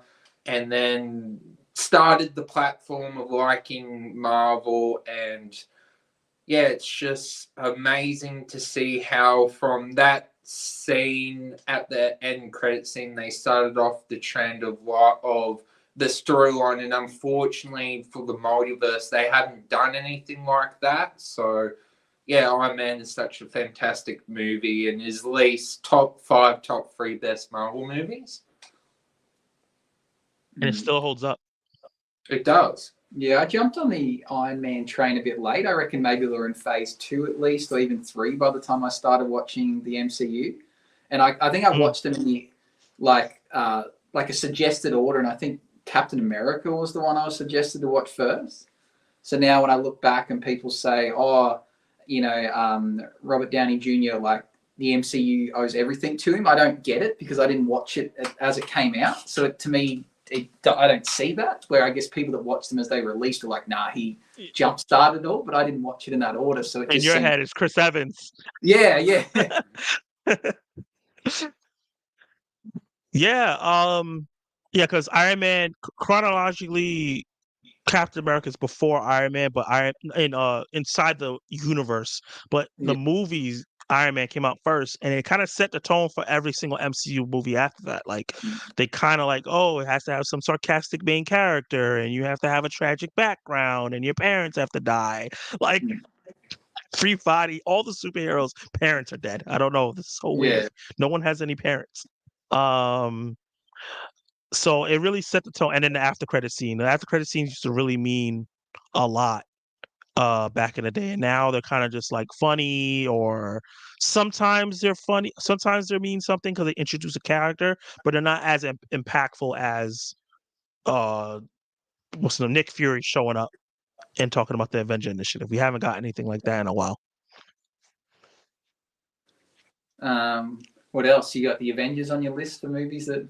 Yes, Avengers Infinity War for me was, we knew some heroes was going to die, but for me the reason why I like it more is the problem that I find with movies is that the typical thing is the hero, gets some conflict, but eventually the hero always beats the villain. The typical example is James Bond. The Bond villain ties the James Bond up, and then the typical, I won't see James Bond die, I'll just walk away, and then the James Bond always wins. So I actually like Infinity War because Thanos wins, so it stays away from the typical storytelling. And Empire Strikes Back follows the same thing, even though as an audience we were all emotionally torn. I just liked Avengers Infinity War over Endgame because Endgame basically rewrites Avengers Infinity War. But for me, I think Avengers Infinity War just did a non-typical thing, and it told a villain story, and he actually wins. And that was basically his movie. Yeah, it is. He was the protagonist. Yeah, I'll never forget my theater experience. I don't know if you guys could talk to about this as well. Being if you guys saw Infinity War in the theaters, I went with I want to say 20 friends. We had 3 rows in the theater, so maybe it was more than 20. I'm not sure how many fits in each row, but I remember watching it, and in my head, I'm like, they're gonna figure out a way to stop this from happening, and then the second movie will be him getting the stones, and they'll stop him again. So when he snaps and characters that I did not think would die start dying, I'll never forget that side. It was like when Black Panther goes, it's kind of like from everybody in the theater, and then you just hear silence until the end of the movie. And I turn around and everyone is bawling, crying. I had a friend that doesn't even like superhero movies, but she come with us begrudgingly, and she was bawling her eyes out. I was like, I knew you like superhero movies. You wouldn't care so much if you about them dying if you didn't care. And yeah, it just was it's like Empire Strikes Back. This was their Empire Strikes Back in It terms is. of like just devastating us and the villain winning. So, what was your theater experience for Infinity War and Endgame? Saw them both in VMAX, and definitely Avengers Infinity War was more happiness and sadness, sorry, and Avengers Endgame was more cheers and Captain America eventually lifting Mjolnir, and you know that moment at the end when we finally hear him say Avengers Assemble. So different experiences, but both probably the best experiences in theater that I think we have definitely got to experience in theaters. Yeah, similar. I think Infinity War was probably the first MCU movie I actually went to the cinemas, because as I said, I caught on late, so I watched them all like through streaming or on DVD. I think I watched them because I binge watched them so I could see that. And so I went and saw it when it came out. Same, yeah, like I wasn't crying, but I saw other people crying. No, I wasn't upset. I just didn't cry in a movie. But I was watching and like seeing everyone get upset. But then that moment of going, the bad guy won, and now we've just got to wait till the next movie comes out. It's just such. I like that as an experience. Like you actually leave there thinking about the movie, and not instead of going, oh well, the good guy always wins. Like let's see what happens next. It's like, oh crap, like something bad's happened. Like we now have to wait to see this get fixed. And you don't see that with movies, like rarely. It's always the good guy wins, where I actually like it when it's, Jacob said, something different. Yeah. And for us who watched it when it came out, we had to wait a year to get the resolution. Like people who are binging it now, they like watch Infinity War and then go straight into Endgame. Yeah. But we had to sit with that feeling for a year, which I'll never forgive Marvel for. Yeah, which is cool because I when was you like, watch it, obviously Endgame is set in the future. You get that feeling of like, oh yeah, we had to sit through this and wait. But yeah, you watch one and turn it on, it doesn't have that same effect. You didn't no. feel it. Especially since in Endgame they do the 5-year jump. It's like, Yeah. oh yeah, time has passed for me and time has passed for them as well. Yeah. Yeah, I think that was genius. Man, you brought up Cap getting Mjolnir. I've never seen people go crazy. Like people got up out of their seats when he grabbed Mjolnir and started beating Thanos up. And then it happened again when the portal scene happened. People went absolutely nuts. The And I only think other that's time, really genius. the other time I can think of people going nuts was when in No Way Home, when all the Spider-Mans come out and they're all pointing at each other, everyone just like, they're all like exactly what you said. It finally happens, especially since they made us wait so long for Toby and Andrew to come. Yeah. Yeah. So yeah, the MCU is definitely also a big part of my adulthood as well. So I definitely understand that. What about you, Luke? Would you have any other films outside of that?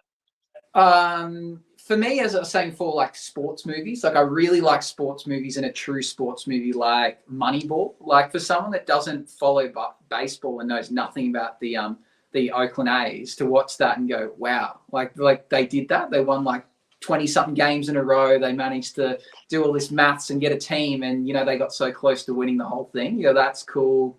I really like Air.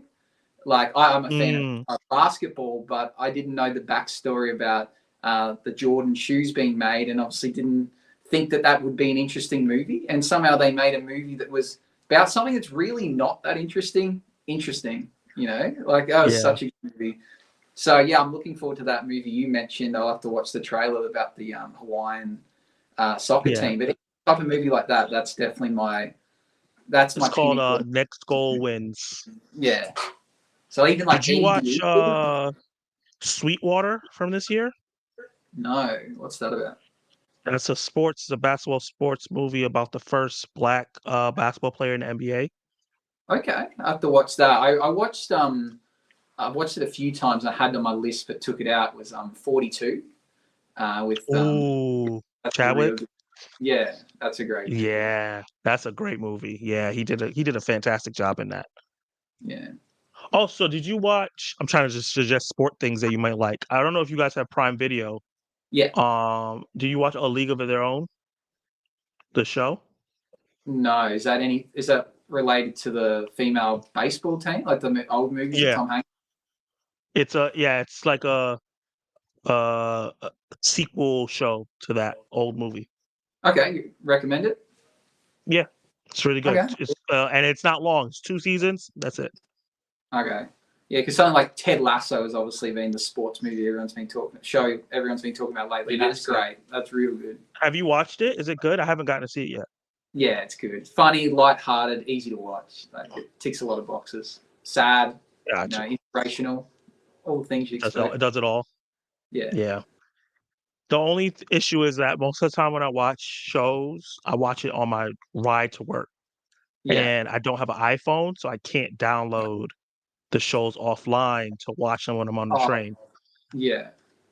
So that's why I don't really get to watch. I want so many Apple shows I want to watch. And you guys are like one of the few YouTube channels that review Apple shows. And he's always recommended me Apple shows like Blackbird. I still haven't seen. Yeah. Blackbird is and such good quality. They just I haven't heard one bad show from them yet. Yeah, they're just not easy to access, like they make it hard. Unless you have an Apple product or a Samsung TV, it's very hard to watch Apple TV. Yeah, like I have a Roku TV. Yeah. And I have the Apple app on there, but it's just I don't sit down and watch shows when I'm home. I watch movies or I play video games. So that's the only issue. I got to figure out time to sit down and watch all these out, like Foundation and what else? There's just so many. Severance. I've seen Severance. That's the one I actually sat down and watched because too many people were talking about how great that show was, and that was an amazing first season. Like I let it build up, and then I just sat there and just watched and just binged and binged and binged. I was like, "This is so good." I'm so sad that season 2 is having problems. Oh, is it? Oh, yeah, it's having production problems and like this. I hear there's like some behind the scenes fighting between some of the creators and stuff like that. So hopefully they figure it out because that first season was so good. It is. Yeah, Apple TV I think is really underrated. The only miss I can think of was Mythic Quest. Like we both loved season 1, but season 2 was the biggest flop. So I'm not tempted to watch it. Yeah. I've heard good things about Mythic Quest too. I didn't know season 2 ended up. Yeah, now you said that. Once season 2 came out, I didn't hear anybody talk about it. No, they changed the whole formula of how they were doing things. But I like that because I'm a big fan of Always Sunny in Philadelphia, and it's got actors that cross over and writers, and it had that real flavor to it in the first season, but second not so much. I wonder why they changed it up. That's interesting. Okay, so what's another movie you guys got for the adulthood? For me, it's the newest Batman with Robert Pattinson. When the trailers were coming out, I wasn't convinced, but after seeing it, I would have to say the reason why I like it more is because we know Batman is the best detective and we actually get to see him do detective work, because in the other Batman movies, we get to see none of that. And Some people I've heard say it's not as good. What I personally disagree with that, because it's more about Batman trying to solve crimes and try and be a detective. And for me, I think it's the problem with movies nowadays is that they either do sequel, reboots, or remakes. Now, yes, Batman I know is a remake of a character, but Mark Reeves did a fantastic job of telling the story, and it's probably the best movie that came out that year. And knowing that we get a sequel helps as well. And maybe the little bit that they did wrong is adding in the Joker that they probably didn't need to, but of course, Batman can't have a movie without the Joker. But also adding in the Riddler was the best villain that they could have chose. It's just an amazing movie, and if you haven't seen it yet, you got to see it. I agree. It's my favorite live action Batman film. I think it's superior to the Nolan films because it's about Batman and not the villains. Yeah. Yeah, I think for a massive Batman fan, it would be up there with my favorite. And they just did things. It's set a precedence now. Like we're talking about how movies have influenced us. For me, it's now I want superhero films to be a bit dark and gritty and have you thinking. Where the MCU doesn't really do that, and that's fine. But I'm a big fan of ones that do. And I think this, got you thinking. You're trying to solve the clues as you went, and then even now watching it several times, you think back and see how clever it was. And I like how, because it's like Batman in an early, like he's kind of like year one. You see that he like falls over and stacks it and like makes mistakes, and people are like, oh, that's silly. It's like, no, it's really showing you that he's in year one, like he makes mistakes, and I like that they did that. Yeah, he's young. He's like a 20-year-old Batman. He's gonna make mistakes. He needs to go through this. So, like, one of my favorite parts of that movie is when he's escaping from the cops and he gets to the roof and he looks down, he gets scared. It's like, oh crap, this is the first time he's ever done this. Yeah, it's perfect. Yeah. I love that movie so much. And I agree with you. Some of my favorite superhero movies are like The Watchmen. Makes you think. It's a little darker. Man of Steel, Batman versus Superman, like movies that are darker and has something to say about society and stuff like that. It's not just for fun. I love the MCU though. Like I love Winter Soldier, Civil War, and Captain Marvel and Black Panther, yada yada yada. They make me smile. But I do love darker films that can make me think a little bit more about something. Well, even so if they don't have to be dark to make you think, like I think of a show that we both love, The Boys. Like that's it's dark humor, but like you still think about that, and because it's all like a parody on kind of what Marvel have done and the way they do things, and it's like it makes you think, but it's still you laugh at it. Like it doesn't have to be serious to make you think. Yeah, and it's satirical to a lot of stuff that's going on from where I'm from in the United States. Yeah. They're making fun of a lot of the political stuff that's going on in the United States. So, but it does it in a way where it's like if you don't know, you don't know, and if you know, you get it. Yeah. I love The Boys, and that's also having behind the scenes problems. And I'm like, can that stop? Yeah. Just give me my new season. Yeah, for sure.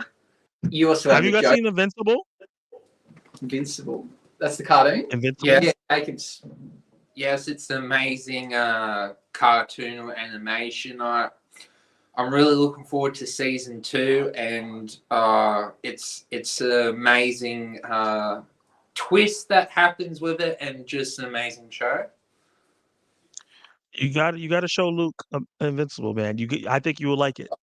Yeah, I did tell Luke. Yeah, I think I watched maybe the first 2 episodes. I liked it. I just life got in the way, and I haven't watched it since. But it was pretty good. I'm just not. I don't know what it is. When something's animated, I kind of don't give it the time of day. Well, I should, but I don't. Yeah, but I did like Spider-Verse got you though. Yeah. Gotcha. I like the Spider-Verse. I was a bit hesitant with seeing the first one, but then after seeing how good that was, you got to go back and see the next for sure. Yeah, that's Across the Spider-Verse is my favorite movie this year so far. Yeah. You also had the Um, Joker, that, one of your list, Jacob. Yeah, yeah, the Joker. I know a lot of people didn't like that movie because it wasn't about the Joker, but I enjoyed it more because it was more about mental health and showing the evolution of someone becoming their worst person and becoming the Joker. So, and obviously we're getting the Joker too. So for me, it was a groundbreaking movie because it was like the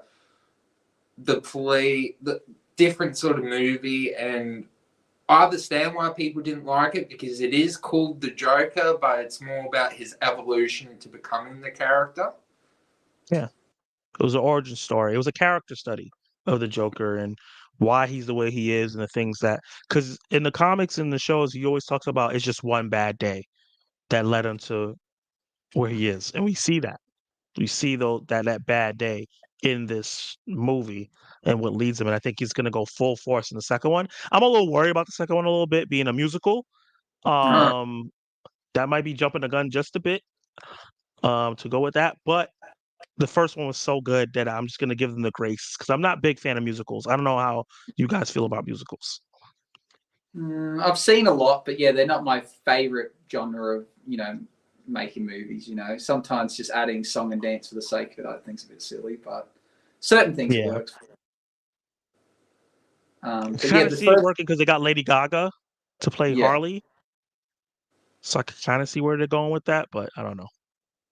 Oh, it could be cool. But yeah, the first Joker was so good. Like, again, that mental health perspective showing an origin story, but it's just dark and gritty and real. Like, you can see, because I was saying before, I like villains where they don't just have superpowers for the sake of it. Like, this guy was bullied and pushed to the point of where he is, and then it's also political. Like, he's going to get followers because he's starting an uprising of people that want to rebel against, the man and the machine. So it's I think it's perfect. I think it's a really good movie. I thought it was great. So see if the Yeah, musical and the second one ruins it or not. yeah, man. Joker, top tier comic book film. Love that so much. Before you guys say your last bit of movies, let me see what they said in the chat. I know some people probably just dipped out. Let me see. What do you guys think about Multiverse? We talked about that. Both Venoms. You guys got a sub. Agree with the multiverse being confusing. Uh, okay, he talked about that. What are the rules? Nah, no Kang should be beat by Scott Lang. Hey, you know, it's gonna happen. Have you guys heard of the rumor of Apple buying Disney and that Bob Iger wants to sell the company? You think there's a chance that happens? No, I don't think. I don't think Apple has the capital by Disney. I That's don't think they would. Apple's very smart. They know what they do well and they stick to it. And I think that's what I think's cool about Apple Plus, that it's like a side project, but they're nailing it. And if it fails, they'll just cut the cord. They'll just get rid of it. Where like if yeah. Netflix fails, Netflix is gone. If Apple, no one subscribes to Apple TV, they'll go, well, we'll just make a new phone. Like that's not the end of the world. Yeah, let's make a new phone, laptop, watch, and then move on. Yeah. Yeah, I don't think they're gonna buy it. I don't think it doesn't make any sense to sell Disney, and I don't think Bob Iger has the pull to do that. He's just the CEO, I think. I don't Well, think he why can would sell it. why would Apple want it? Like they don't need any more money, and they don't need the risk of it's pointless. They wouldn't do it. Yeah, and you can see that like once Disney bought Fox, they got started getting in trouble because they Hmm. took on so much debt, and then once David Zaslav bought Warner Brothers, same thing. It's like Hmm. it comes with so many other complications, and so many people lose their jobs. Let's not do that. Iron Man came out when I turned 18, so you can pretty much say the MCU influenced my adulthood. But there's so many non-superhero movies that were impactful for me as well. Yeah, I was 18 when Iron Man came out. How old you were, Jacob, when Iron Man came out? That was uh, 2008.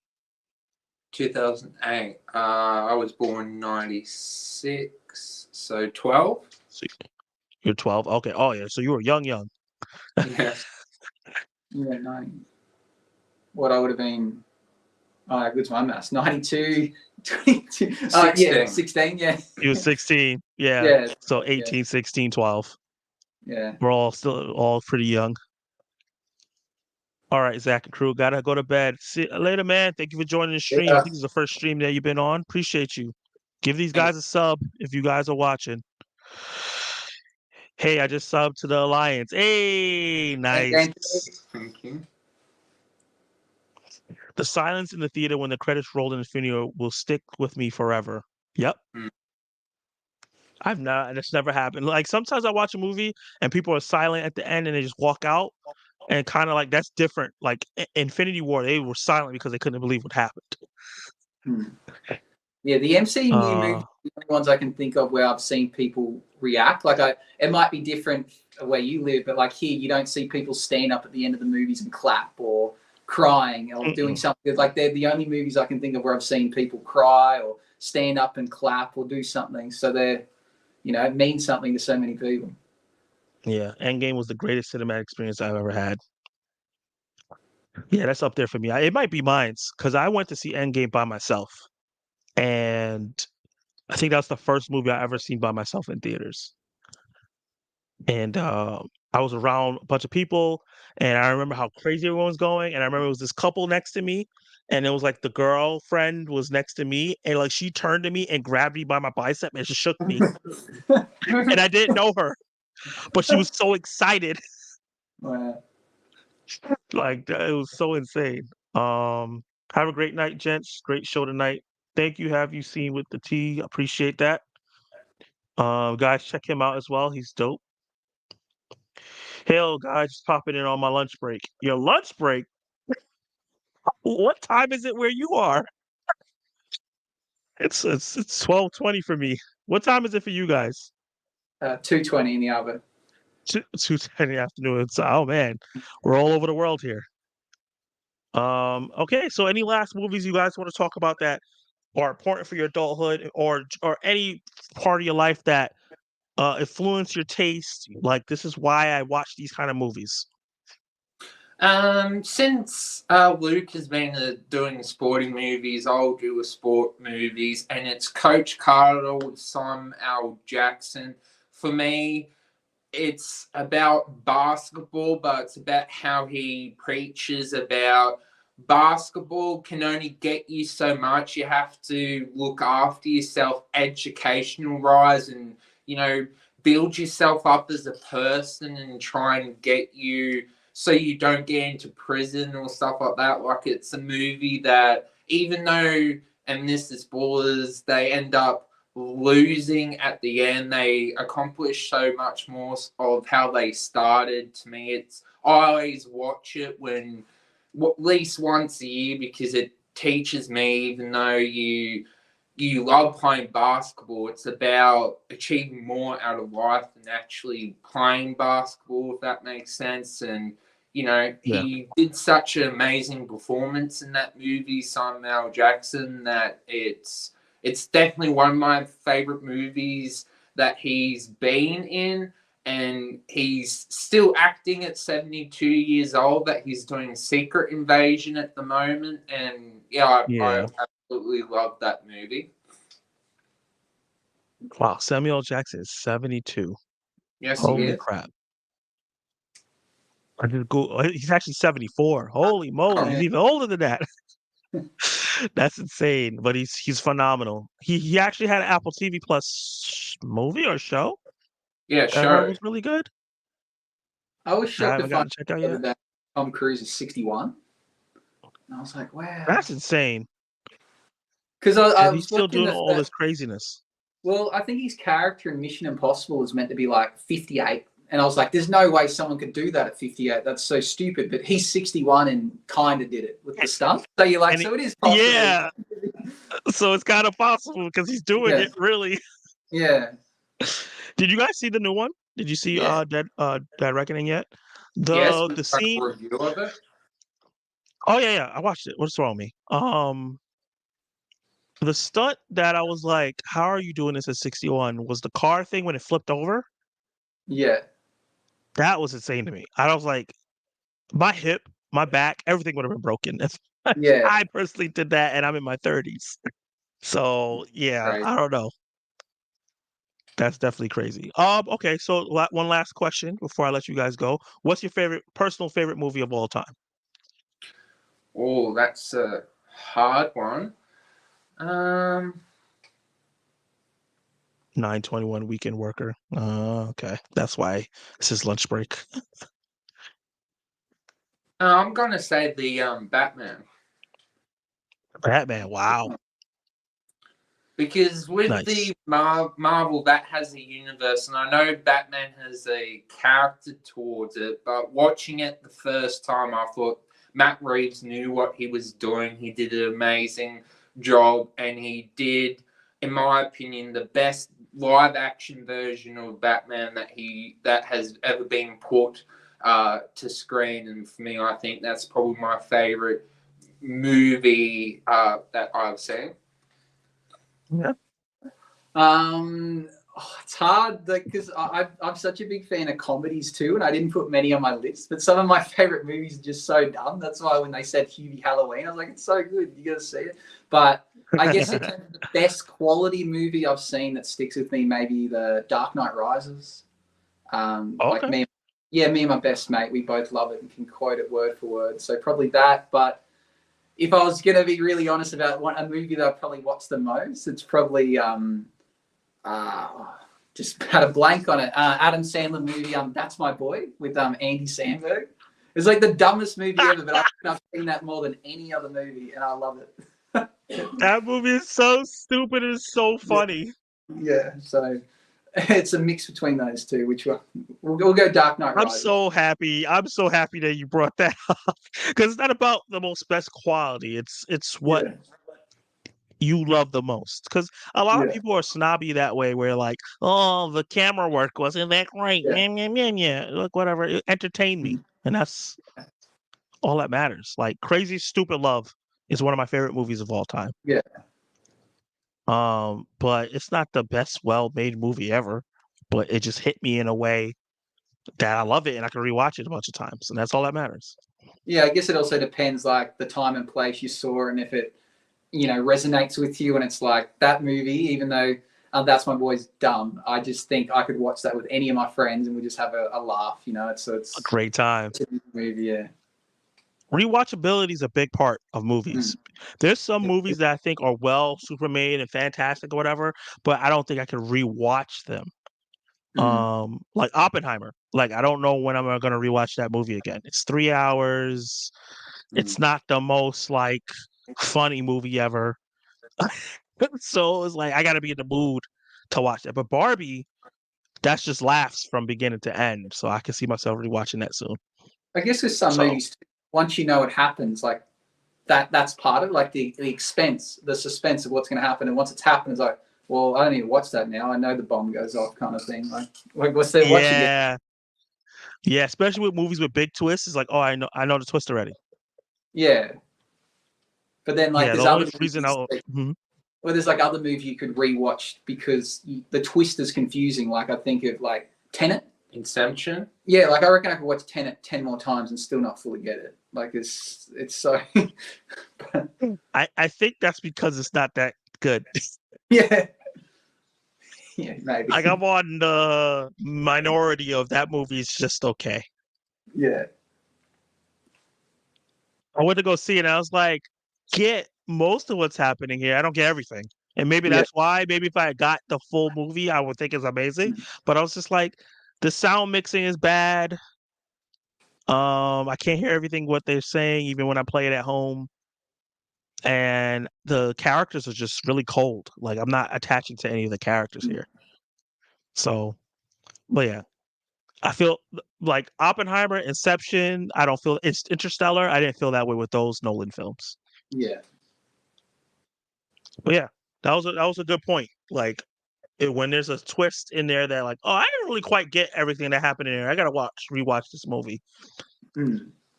That's a great point. But yeah, this was fun, guys. I don't want to hold you up because it's about to be 1 o'clock here, and I know you guys got things to do. But this was a great time. We've been trying to do this for a long time, and I definitely want to collab on with you guys once again. Everybody that watched this live, make sure you go check them out. Their link is in the description below. They do movie reviews. You guys do trailer reactions, ranking lists. You guys do discussion videos on the state of movies and television, which is great as well. That are very insightful, and they're from two different perspectives. So you're not going to get this anywhere else on YouTube. They're a unique bunch, which is great because there's a lot of people who talk about movies, but you're not going to get it like the Obithorian Alliance. And this was another movies that made us. This was a fantastic watch. A lot of people came into the chat. I'm gonna just shout some people out before I go. The Dave Show, definitely a guy you guys should just sub to. He's really great. Have you seen with T? Someone that I've connected to recently that's great. Anthony Horror and More, great guy. He focuses on horror, fantastic. See for yourself. He does show reactions, so he's like reacting to Secret Invasion and stuff like that. So he's doing a great job. Matt Film Show is someone I really recently connected with. He's great. And I think, am I missing anybody? I think that's the main people that were in the chat. That was great. Spoiler Kings. If you watch any of my videos, I'm like their unofficial fourth member. They're awesome. Preston is awesome. And all these people are awesome. But most important, the Obithorian Alliance is really awesome. So make sure you hit that sub button. Let's get them to about 200 subscribers. I think you guys are what 158 right now, or something like that. 167. Yeah. So let's get them to 200. Shouldn't be too hard. Thank you. Guys, go over there, support them, check out their videos, comment, let them know what you think, and yeah, hit the subscribe button on this one and like the video, and well, actually tell everyone what you guys have coming up next. What's your next couple videos you guys gonna do? There's two coming out. They're both trailer reactions, and one's to Napoleon that really looks amazing, and Miss Marvel. So the Marvel. So check those out. And I just want to say thank you to Zach for letting us on. Out of all the YouTubers that I'm subscribed to, you're the one that I know, not personally, but know decently well. And I just want to say thank you for letting us come your third video of doing this. Just want to say thank you, and yeah. I appreciate it, man. I'm glad to have you guys on. I wanted to do this for a while, so this is great, and we're gonna work together again. We'll figure out time difference and stuff, and we'll do something fun. And we're moving on up together. So this is awesome. So like I said before, guys, make sure you sub, make sure you like the videos, comment, let them know what you think, and so they can continue to grow and everything like that as well. You guys have a good night, and I'll see you guys next time. See you later. Bye in bye. broadcast.